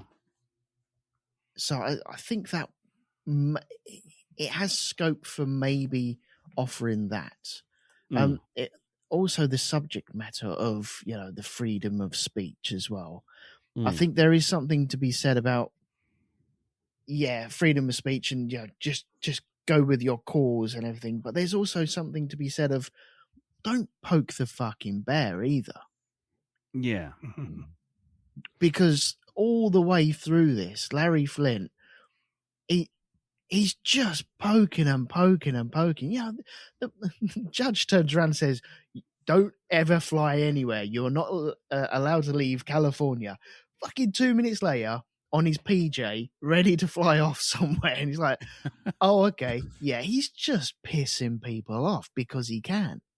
Yeah, I guess that's one of the questions I had, and feel free to wade in on this, all three of you. But it's like, that's is that sort of free speech absolutism, where I can say and do anything, nobody can tell me what to do. I mean, it's kind of the one thing they never really address, even though they kind of glance off it every now and again with like, oh, how big his house is and all that sort of stuff. Mhm. Is he's got fuck you money, Yeah. and he, but the whole film kind of couches him as some kind of like common man fighting against the system, and it's like, is that really true? I mean, he's not flinching when the judge is saying, "I'm going to charge you $10,000 a day." Well, I think he's in this situation where he has all this money and it doesn't really matter to him what he does. He's also of opinion where his freedom of speech is more important than anyone else's freedom of speech. That's the way it comes across anyway. Yeah. And everyone has freedom of speech, but if you're libelous about someone or slanderous about someone, then you're going to be bitten with that, because there's only so you can say anything the fuck you want, but some of it will get you into trouble. And I understand why he went after that reverend, because the reverend was using his freedom of speech to put his business down as, this is corrupting and all this shit. He has the right to retort to that and say, well, he may think that. I don't think that. By the way, I think he's this because he does this with his mum. And it's only joking, but, and there's a real fine line there that I think he crossed. And when he starts thinking he has all these girls come in with $10,000 worth of money, just dropping it on the floor, that is a two fingers up to whoever's dealing with this. That isn't, I have the right to do this, and these are the reasons why I have the right to do this. This is, I can do what the fuck I want. Who the fuck do you think I am? I'm untouchable. I have more of this, and I have shit tons more of this. I will buy anyone I want. And I think that's the wrong way to go. If you're trying to prove a point, don't go around buying people to prove your point. Prove your fucking point. Yeah. So, okay, well, then we're on to the freedom of speech chat a bit early, but but what the hell? What the hell? I mean, the one thing I always stick to with freedom of speech is the freedom to say whatever you like. Fine. However, freedom of speech is not freedom from consequence. Yep. And that always comes back to where I feel me and the film part ways, because it's like, you want to make the changes, you want to be an agent provocateur, so to speak, and you can do that, and you can be loud and fucking mad as you like, but if you're going to do it, don't act surprised when people fight back, because they're, as you say, Elton, you're fighting, your freedom of speech is going against someone else's, and the rule of law sitting in between.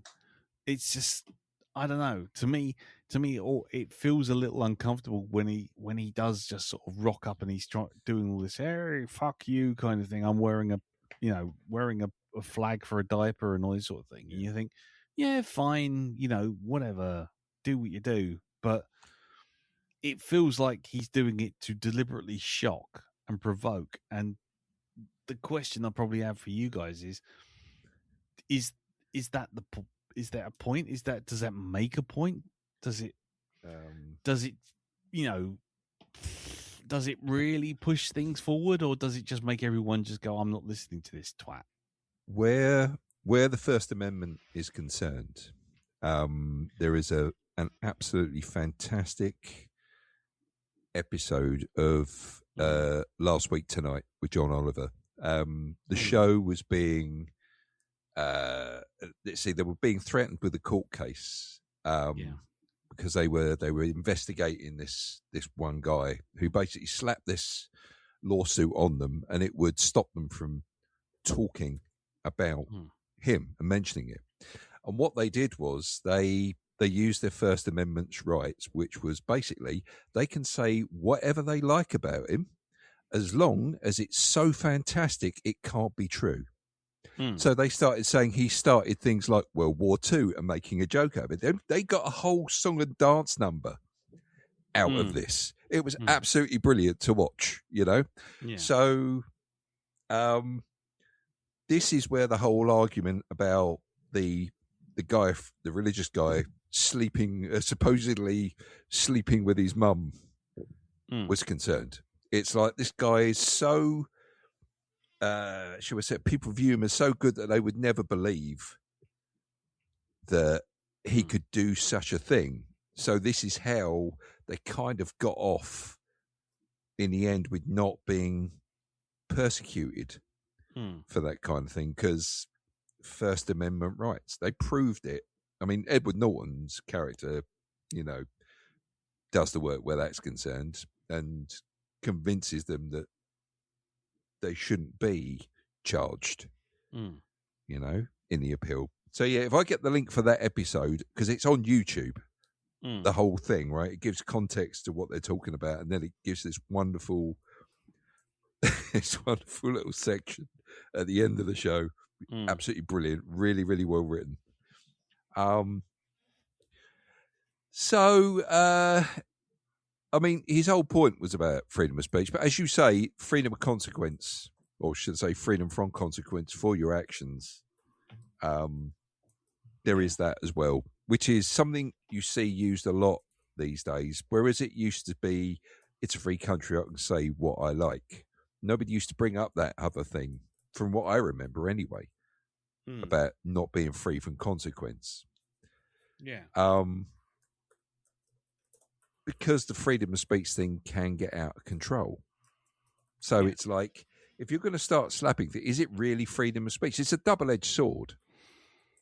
Yeah, but what I mean by freedom from consequence is, if I walked up to someone randomly in the street and said, I think your mum looks like a cross between Chewbacca and a half-chewed Welk. But that's not... No, but that's my opinion. Yeah. And it's being inflammatory, so therefore my freedom of speech. However, if that person then turns around and clocks me one right on the jaw, you know, that's my fucking tough luck. I shouldn't have done it. Yeah. So that to me is kind of where the freedom of speech, freedom consequence thing comes down to, because it's like your freedom of expression. You can do what you like, but don't expect everyone just to sit there and do nothing about it. Yeah. If what you're doing is deliberately inflammatory and in a way that's deliberately there to cause a reaction. If you're looking for a reaction and you're causing a reaction, then don't be surprised that you got that reaction. What about that also applies to the person giving that reaction to the inflammatory comment, though, about their actions are not free from consequence. No, they're not. So this is like an eternal sort of, if there's like reaction to reaction to reaction, which we see a lot these days, you know, things spiral out of control. It's crazy. The whole thing is crazy. It's crazy in the coconut. Crazy in the coconut. Yeah. Well, I mean, what's your take on it, Jim? Well, I think we said freedom of speech isn't freedom from consequences. And it's one of those things, it's kind of, I mean, in the online world, I'm a big believer in pub rules. don't post anything you wouldn't say to somebody's face in a pub. Yeah. And you basically it's kind of. But the thing is, with freedom of speech, it's like we also have freedom of action. I mean, there's laws to say don't rob, don't do fraud, don't do murders, but some people don't obey them. No. But you know what I mean? That's it's their right to do that. It's not their right that people will do it regardless. Yeah. And freedom of speech is the same thing. On one hand, you need laws to allow people to say things that might upset people in power, but equally you need laws because some people are going to be just fucking chaos goblins about it. You know what I mean? And just behave without any sort of social contract at all. You know what I mean? And there has to be a line between, you're free to say this, but the law says if you say certain things in a certain way, there will be consequences, and they aren't mutually contradictory. So if you think of it in terms of freedom of action, again, it is kind of, you are free to do anything you like in this life. You can do the most terrible things, but there will be almighty serious consequences if someone catches you. Yeah. You may well get strung up. You know what I mean? You may end up in prison for the rest of your natural life. You may end up bleeding in a gutter, glassed to death. It's kind of you can get hung up on the whole sort of the sort of philosophy of freedom. And then the fact is, there's no law in the world that can stop people doing anything if they so choose to. Yeah. It's it's something we agree that we don't do this because this bit of paper says so. Yeah, and I think that's where these debates always sort of get clogged down. I mean, in terms of the film, I think Larry Flynt makes a good point. If people weren't so uptight about sex, they wouldn't be so fucking angry all the time. Yeah, but at the same time, it's kind of what kind of things are you going to allow in pornography? Because some people are going to take it too fucking far. Yes. Yeah. Well, he was pushing the boundaries as well, wasn't he? He was like, no, legs open, further. So historically, Hustler, they were the first magazine to first do the smiling clam shots. I mean, before that, it was legs together, and even before that, it was airbrushed out. Well, and from here on in, for our more delicate listeners, know that there's going to be pornography discussed. Can I just say also, the scary thing about the whole, people don't have to do it, is when you think about it more closely and you realise that all society is a bunch of agreements. That's all it is. Yeah. Well, that's always been the way, though, isn't it? Yeah. But a lot of people don't push their thought that far, and it's like, that is a scary thought. If, it's like, if enough of us all decide tomorrow that we're not down with it. If the police all decided to go, do you know what? We're not being police anymore. So, yeah.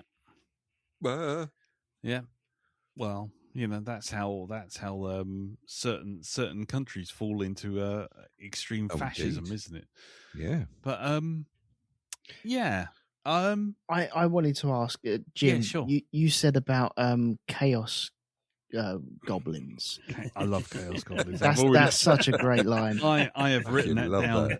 That is going to be the subtitle for this podcast. I'm going to call my next kid are a chaos goblin. Yeah. Do you think Larry Flynt in this movie is one of those? I think he is a force of chaos because having done a bit of homework, and I think watching the film again, it is kind of, on one hand, he does have these sometimes quite eloquent for a man of his background arguments about, liberty and freedom and, the fact, freedom actually, involves tolerating things you don't personally like, which is a very fair point. Yeah. But equally, Hustler made the big time by publishing paparazzi photos of Jackie Onassis doing nude sunbathing, which turned his magazine from a little skin mag that was available in dodgy shops into one that was in demand and in the stores next to Playboy. And that was a lesson he learned and took to heart, and that a lot of everything he did was that it generated controversy, because controversy shifted magazines, it shifted videos, it got people to his clubs. And I think he was, in many ways, just addicted to that. And I think he'd seen how Playboy had almost become this respectable institution. Yeah. But so he always felt he had to keep upping the ante and keep that controversy rolling, because it's the best advertising you don't have to buy. Yeah. And I mean, he is quoted as saying that he said it's his job to try and offend everybody on earth who was living at one point or another. Well, I think that was, was his sort of raison sort of duetry. Kind of, sort of part trickster figure, part P.T. Barnum. Yeah. Yeah. I mean, on the one hand, you kind of get it. You get all that sort of thing. Controversy breeds advertising that you can't pay for. I mean, that I found interesting because it was from a historical perspective, because, nowadays rage clicks and all that kind of stuff are everywhere. Yeah, we live in that world. We live in that world, don't we? I mean, I was going to say, you look on Reddit in 30 seconds. I mean, I can find at least 7 articles where someone is slamming someone else or outraged or whatever, Well, nowadays, if you go onto any of the social medias, there's no one trying to have like healthy debates. Everything is, they're purposely saying stuff incorrectly just to feed that click and like an argument culture. Yeah. There are no more facts. It's, we will give you some wrong facts so you can correct us, so we feed our own algorithm and make ourselves more popular. Yeah. And I flipping hate that. Or there are facts, but people deny them, and then you get things like it being called fake news, and now we have that. Nobody believes anything. We have AI that creates, again, images now, so can you tell what's real and what's not? The truth has kind of evaporated in our society. What do you believe? And that feeds into certain individuals or certain groups' narratives. This is what they want. They want you to question everything, but question literally everything, even the truth, even the undeniable facts. Now, yeah. I mean, just the problem the problem right now with all of this, when you look at Larry Flynt's stuff, is it all seems rather quaint. Yeah. It does, yeah. Well, it's the beginning. He's like the original TMZ. Yeah. Pictures of Jackie Onassis in the nude wandering around sunbathing, and it's like, whereas like that's all, that nowadays will be like page 3 of the fucking, the fucking Sunday Sport. It wouldn't even make front pages. It'd just be like, whatever.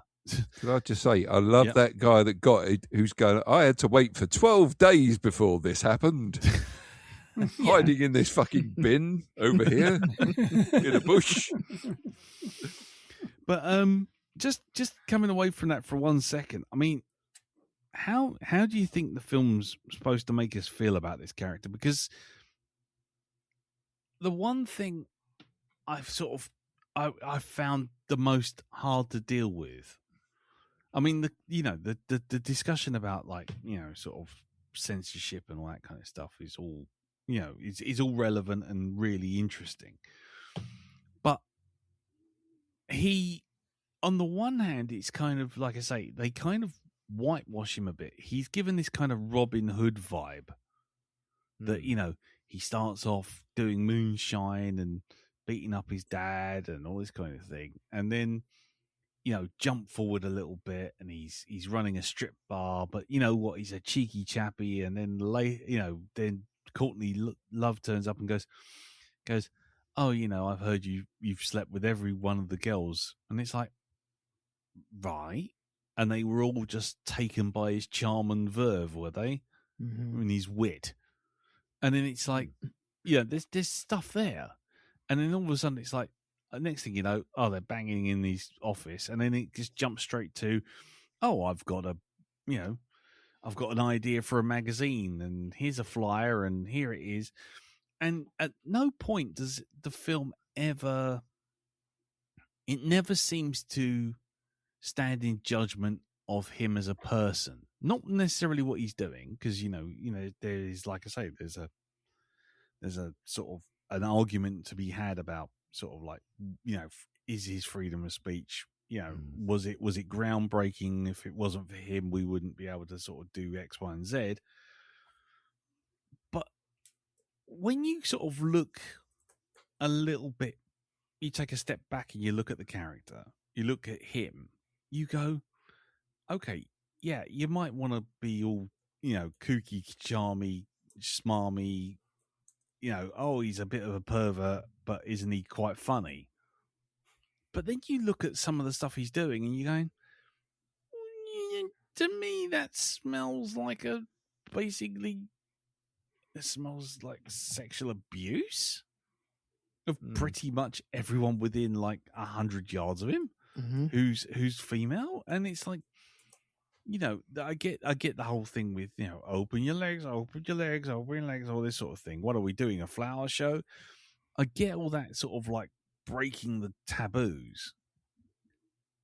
But then at no point does there ever a sort of a perspective from anyone other than his sort of I'm right, everyone's wrong perspective.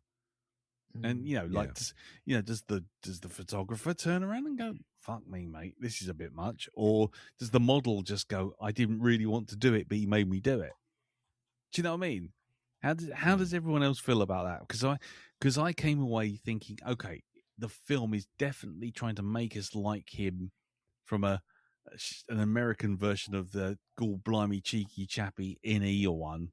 Oh God, yeah. But on the other hand, you're sitting there, you think, put like 2 seconds thought to it, and you're like, he actually is a complete dick. Go on, Dal. You were going to say? No, it definitely idolizes him. It puts him up to be some kind of rebel, you know. And it's just, what was he really like? Yeah. You know, because as you say, the whole thing about him sleeping with every girl that's in that place, to me, sounds like somebody taking advantage of a power dynamic. Yeah. Right? I've got this thing. I'm paying you money for this job. You know, I need to get paid myself. So how about it? If you'd like to stay in this job, yeah, I need you to tick these boxes of things that need to be done. Look at it as like a treasure hunt. There you go. Just do these things and you get some shiny kudos points. Yeah. Yeah, and he just glosses over that side of the sleazy side of things, which is also abusive and manipulative, and it's just. What about you, Jim? What's your take on that? Because I was going to say, because I'm going to come back to it again and again, that you've seen this twice, so you've got a slightly different perspective on the film than us.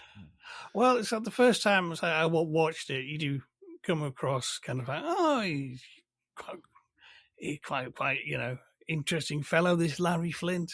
But if you then actually read up about the real man, who actually has a cameo, he's the judge in one of the trials. Oh, right. Yeah, he's the one at the beginning, isn't he? That denies the magazines. And on one hand, you know, you find, you know, kind of the guy who shot him was a serial killer Right. who was racially motivated. He was never arrested for Larry Flynt's shooting, but he was. I think he caught in Mississippi for 8 others, and he confessed to, I think, like 12 or 13 more, about 20 in all. Right. And the reason he went after Larry Flynt was that Larry Flynt had done an interracial sex scene in Hustler, and being a racist, that drove him mad. Right. And so he made a point of going to try and plug him. Right. So you want to read things like that, and you go, that's really, I mean, Christ, that's really bad. You know what I mean? It wasn't just some random crazy. It was kind of a result of him breaking a few boundaries. You know what I mean? Yeah. And you think, fair play. Yeah. But then you do find there is allegations of abuse and sleaziness and financial chicanery, and he's like going, should I be cheering for this guy? Yeah. You know what I mean? It's very it's one of those with the whole flurry of media exposure, lawsuits, court cases. To be honest, when I looked over it again, not in huge depth, but for this show, I was kind of thinking, well, it's very hard to know what's true and what's not, and kind of. He wasn't a saint, but was he a monster? Not sure. I mean, apparently him and Jerry Falwell became good friends, and they had a mutual respect because they were both sort of salesmen doing what they did. They didn't like each other's products, but apparently they had this sort of strange accord. Yeah. Which is, there's lots of facets to this guy, and it's kind of, there's so much like, light and heat and smoke around everything he did. It's hard really to get a bead on. Yeah. I kind of think the film tends to whitewash him a bit. Yeah. But it's also, I do appreciate what the director said when he was, taking the task. Well, why didn't you show this or showing that? And he said, if I showed that, they wouldn't show my movie. Yeah. And certainly at that time in the 90s, I mean, the American censors were massively prudish. Yeah. And I suspect with a story like this, you have to tread very carefully. Otherwise, you wouldn't get rated or get an X certificate, both of which are like, complete box office poison. Yeah. So there is sort of that sort of, it's almost like taking the movie into a meta level, really, because that's exactly the kind of thing Larry Flynt did rile against. Yeah. Sometimes and I think the case, sometimes he did it for good reasons. Sometimes he did it for fucking stupid reasons. Sometimes he did them for bad reasons. Yeah. But you say, I find it very hard to, I can't really honestly judge the man and say, I would say he's not an absolute monster, and he's not a saint either. And at different times in his life, probably the needle was all over the dial. Yeah. What about you, Elton? What's your take on that? What do you feel about it? On Larry himself? Yes. Or how the film portrays him, anyway. Well, it's kind of cheeky chappy in the very beginning, isn't it? And then all of a sudden, he spirals out of control. The shooting is a massive epicenter for him, definitely. And losing control of half of his body is just soul destroying. I think, I don't know if he gets angrier at that. He tends to, or he seems to take a lot of that anger out on other people. And I think that's where he vents his anger into the mainstream with, either going to the courts, or it just looks like pissing people off is supplementing what he's lost. He can't get what he wants, and he can't live the way that he wants. So he's just going to piss every single one off. For as long as he can. That's the way it comes across to me anyway. I don't blame him. really, because all he's doing is providing a service with like a magazine. You don't have to buy the magazine, and I think that's clearly stated in the movie. You don't have to buy it. You just move on. And yet people buy it, and people see this, and our kids will get this. Yeah, they might well do. They might not though. And if the right people get it, then I don't know. There's a massive argument there as well to dive into, but. Well, yeah. I mean, it's an interesting one because that kind of goes on to that censorship thing of, I'm angry because I've seen this thing. Well, did you pick it up and did you choose to read it? Yes. Well, then you can't be angry because it's not even the freedom of speech thing anymore. It's now freedom of responsibility. They don't let someone else make the decision for me so that I can blame them when I get discovered. Yeah. And it's something very relevant to now. I mean, it's happening nowadays, isn't it? God, yeah. I mean, all the won't somebody think of the children laws that are coming up left, right, and center on the internet, and it's like, I get the intent, if the intent is pure, which is watch out, don't let kids be able to access whatever. But the truth of the matter is, there's been tools in place to stop kids from looking at this shit since the year dot. And the problem is the loudest people on these kind of things are the people who want someone else to do something about it so that they don't have to worry about it. Is my point.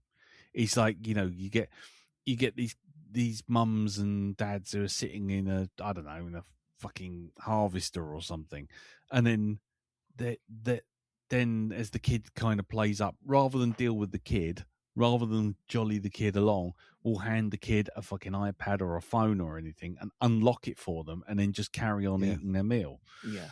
And then they'll be the first ones standing in front of a teacher or something going, oh, you've let them see X, Y, and Z. Why haven't you taught them how to use a phone properly? Yeah. And that's the sort of thing in this film which I really did gel with. It was like, like I say, James Cromwell. That's it, yeah. Standing there going, I've got all of the copies of Hustler since issue 1. You're happy? Feel free to read. I don't have a through subscription or anything, I promise you. Yeah.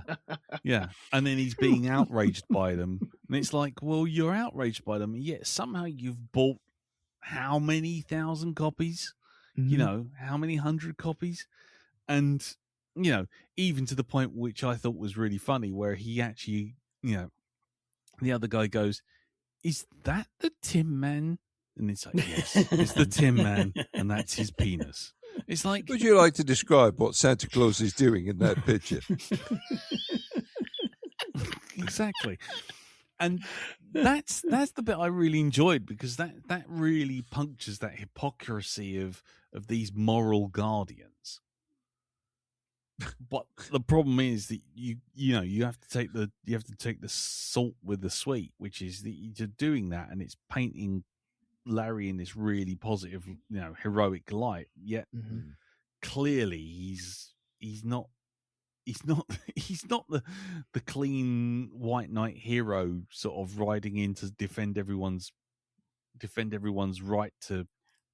He's not fighting for our rights wearing his satin tights, that's for sure. No, quite the opposite. But Unless he's trying to paint him real cleaner than clean, because when he's had his operation to make him feel more comfortable, all of a sudden he's like, well, no, I was taking these pills to reduce the pain, not to get off on them. But my junky wife clearly needs these to survive at the moment. So I'm clearly miles better than you, dear. Yes, I'm considerably better than Yao. Yeah. I think we better go cold turkey. I can't do it.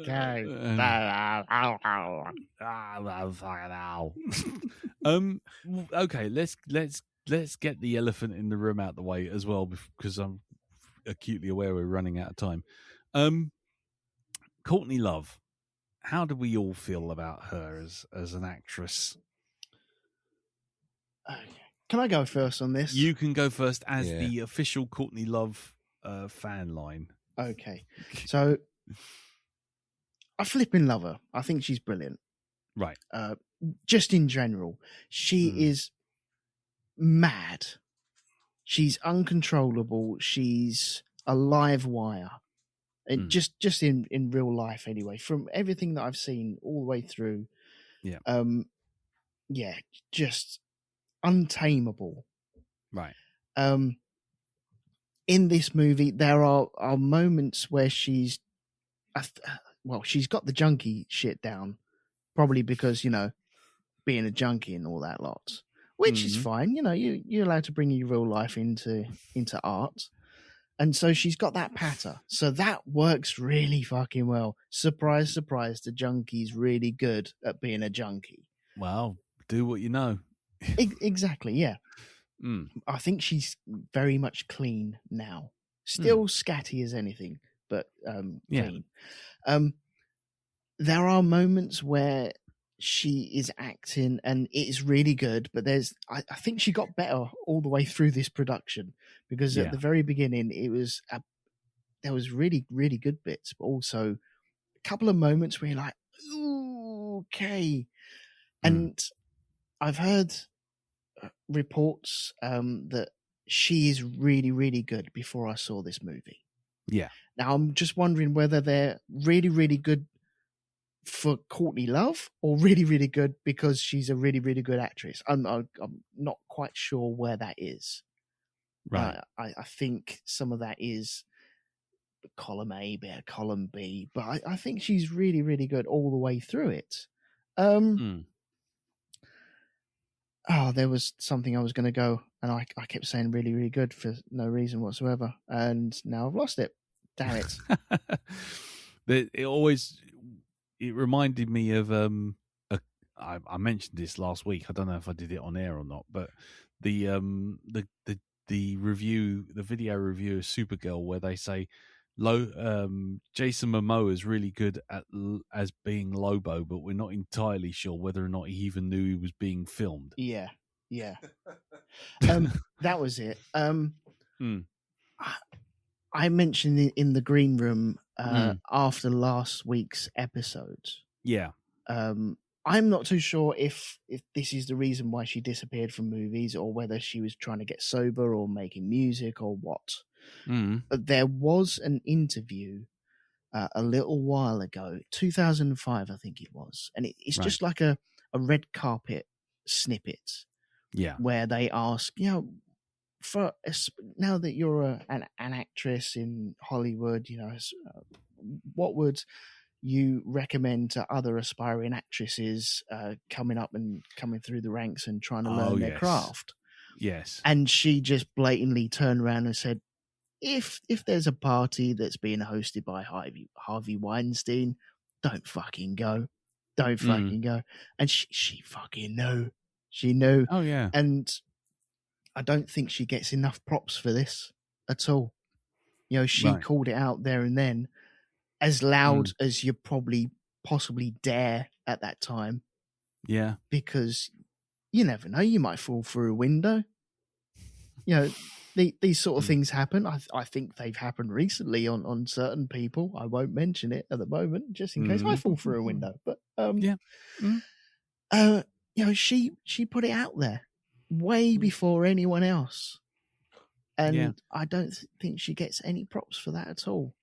I don't know if that helped or hindered her career. I'm sure it didn't do her any favors. Yeah, but column A and column B on that one. I like the way that she's like, I don't give a fuck if it didn't do me any favors. She's trying to fucking save people. Yeah. Yeah, I mean, and I only see in the news today that Harvey Weinstein had heart failure and he's in hospital. And my thoughts and prayers go out to the hospital bed at this time. Yeah, Mm. that's right. But anyway, But I think she was. Mm. I think she played it really well. Yeah. I'm sure there's other actresses that would be able to do a better thing, but I did keep looking at her and just going, yeah, that's Courtney Love. I didn't think that was a character. Right. Yeah. It was just, there's Courtney Love. There's Courtney Love. It didn't disappear into a character. But yeah, I still think she was good. Okay. Cool. What's your take on it, Dal? What did you think of her as a performance?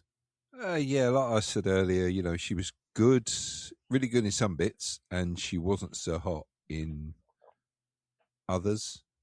I mean, I think she's received, plaudits for acting in other films, like a totally different character, totally different type. Is the one she played in Man in the Moon, right, with Jim Carrey, and she got lots of props for that, for not being the junkie type. So maybe she actually is a talented actress. I thought she was good in most of it. Yeah. This one. Mm. Sorry, what you said about Jason Momoa earlier on, but you didn't know about whether he was just being jumping filmed, the tracks right? for a second. Yeah, just jumping the track. It reminds me of one of a part on SNL where you had the guy who plays Jon Snow was doing he was the guest star there. And he took questions from the audience, and it was all famous people. And Amelia Clark, who plays Daenerys, got up and she went, "Yeah, do you remember that time in season 6 when we had sex?" And he went, "Yeah." She goes, "Did you know they filmed that?" And it reminds me of that. Yeah, right. Sorry, I'll just come back again. Sorry. You'll just what? I'll just come back again. Yes, I said that. Yes. Okay.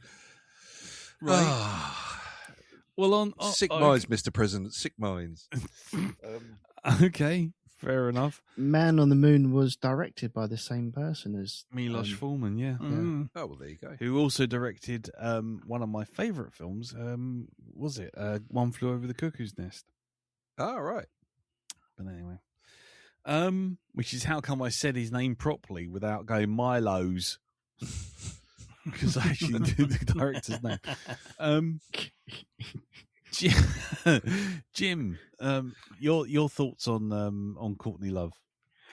I have to. I'm not a particular fan of her. I've heard too many stories that she's an absolute nightmare to be around.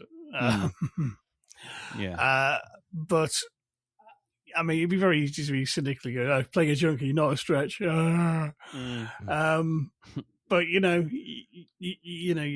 like a writer, you write what you know, you act what you know, and I think she was the perfect person for this part, probably.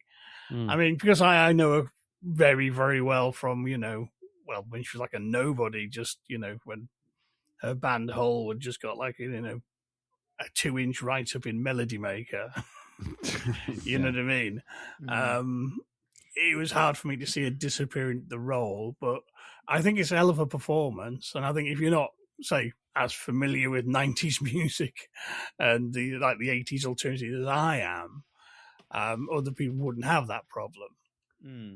But I think she was, both times I watched it, I thought she was actually surprisingly good and just transcends just playing herself by a long chalk.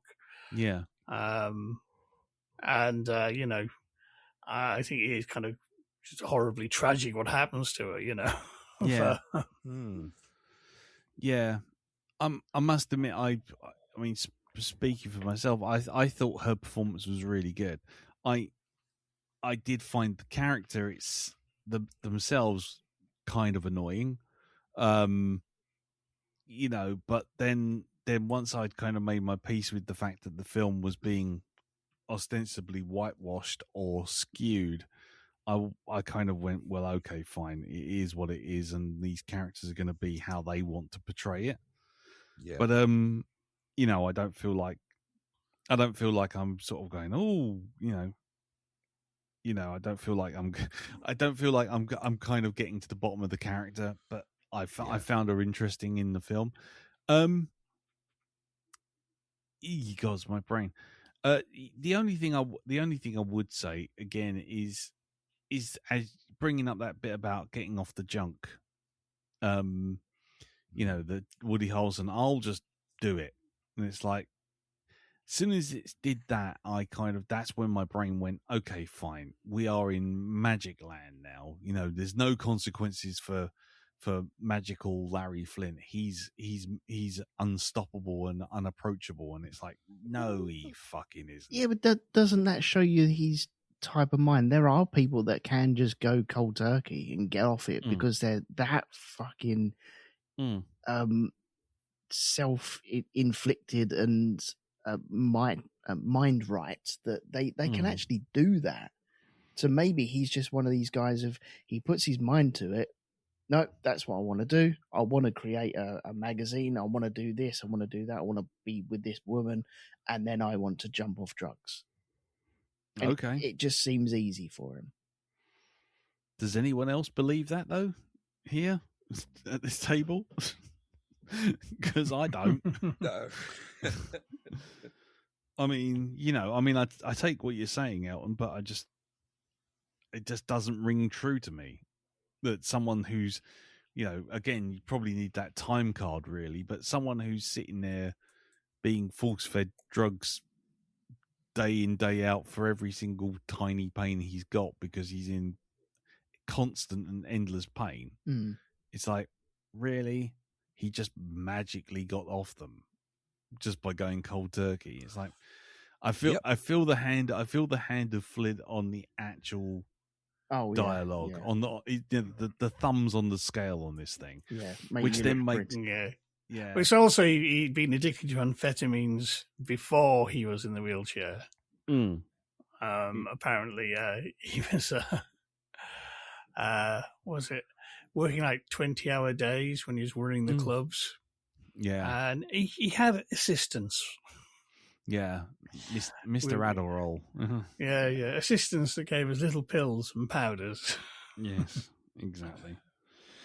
All right then. I'm acutely aware it's just turned midnight, so we are going to wrap this up. Does anybody have anything they'd like to bring up before we close it all down?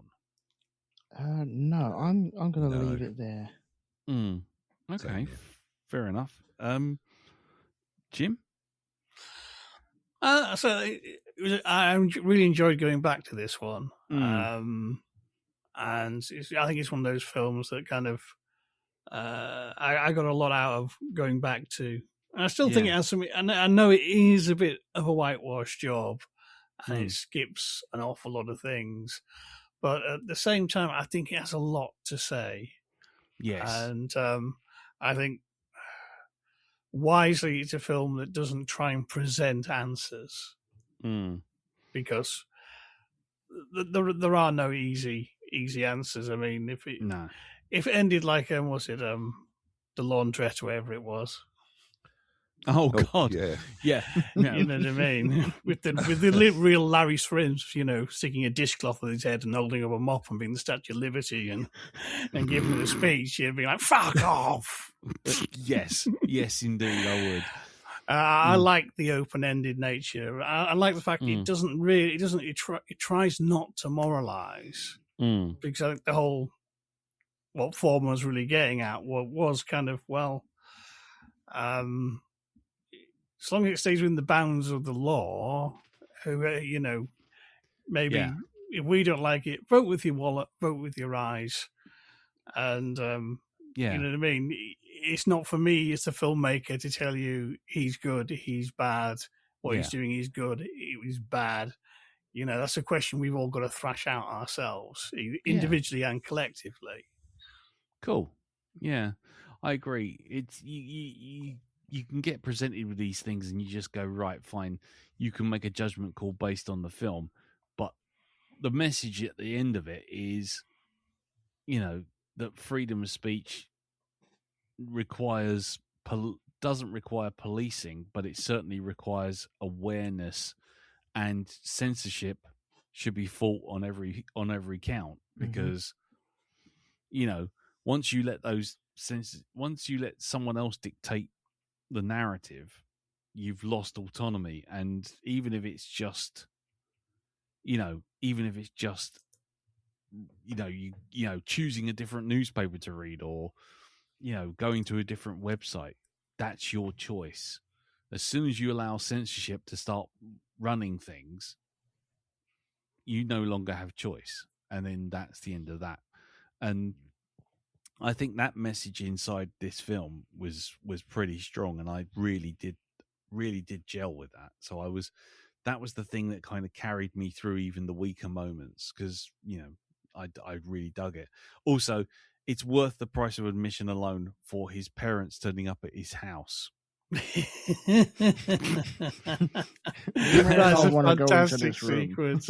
yeah, that whole sequence of just like, it's the maids are still in there cleaning the house, and then it's just that very quiet moment of his mum getting into a totally different bed next to his dad, and there's that big fucking rhino head above them, which I thought was brilliant. But yeah.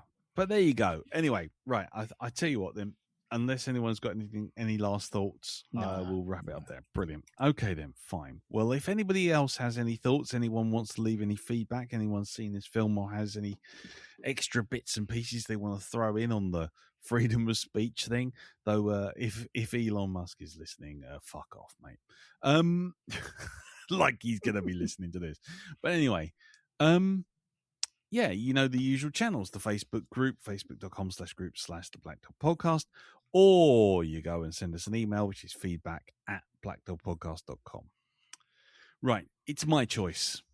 Now, I picked a film which, I'm going to be honest, I was going to pick a couple of weeks back, and I couldn't find a place to find it. I couldn't find it anywhere. But it seems, given that we went from, in this highly sort of like charged day and age, we went for a movie about freedom of speech, it seems only appropriate that we go for something else that's a big hot topic right now. So I hunted down this movie and I found it on the Internet Archive. So on the Facebook group, there is a link. Right. And it's actually to the Internet Archive. And if you go there, the full movie is on there, and you can stream it straight to your TV by just slinging it via your device to your TV. The movie is from the 1970s, and it's something that I watched, and it terrified the fuck out of me back in the 1970s when I was a young child. It's what they used to call a techno thriller, and it's called Colossus, the Fulbin Project. Oh my word. Yeah, there you go. This sounds, oh my God. I may be sick next week. Why is that? I don't know, but it sounds terrifying already. Yeah. So yes, we will be watching that. I've put the link to the archive, the archive.org video. It's on the Facebook group now. I'll put it in the show notes as well for the podcast for people who don't go on Facebook, and that's fair dues. But yes, it's I can't even remember who stars in it anymore. It was just a film that I always remember really struck that chord that would later come back with things like Terminator and Demon Seed and all these other things.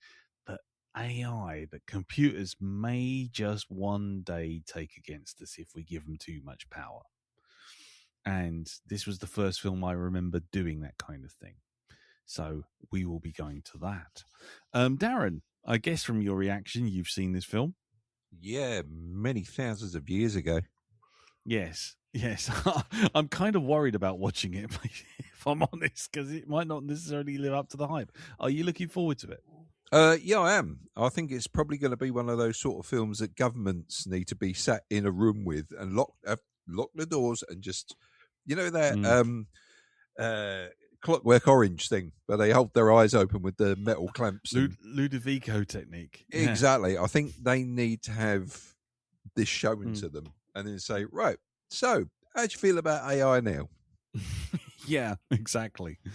Cool. Right, Jim, what about you? You've seen this before by the sound of it as well? I have many, many years ago, and I've had a hankering to go back to it, actually, of late, and Demon Seed, and yeah. I had a vague plan of kind of, a few of these, if I can round up copies of them, it would be good to do the 70s and earlier science fiction movies dealing with what now we would call AI.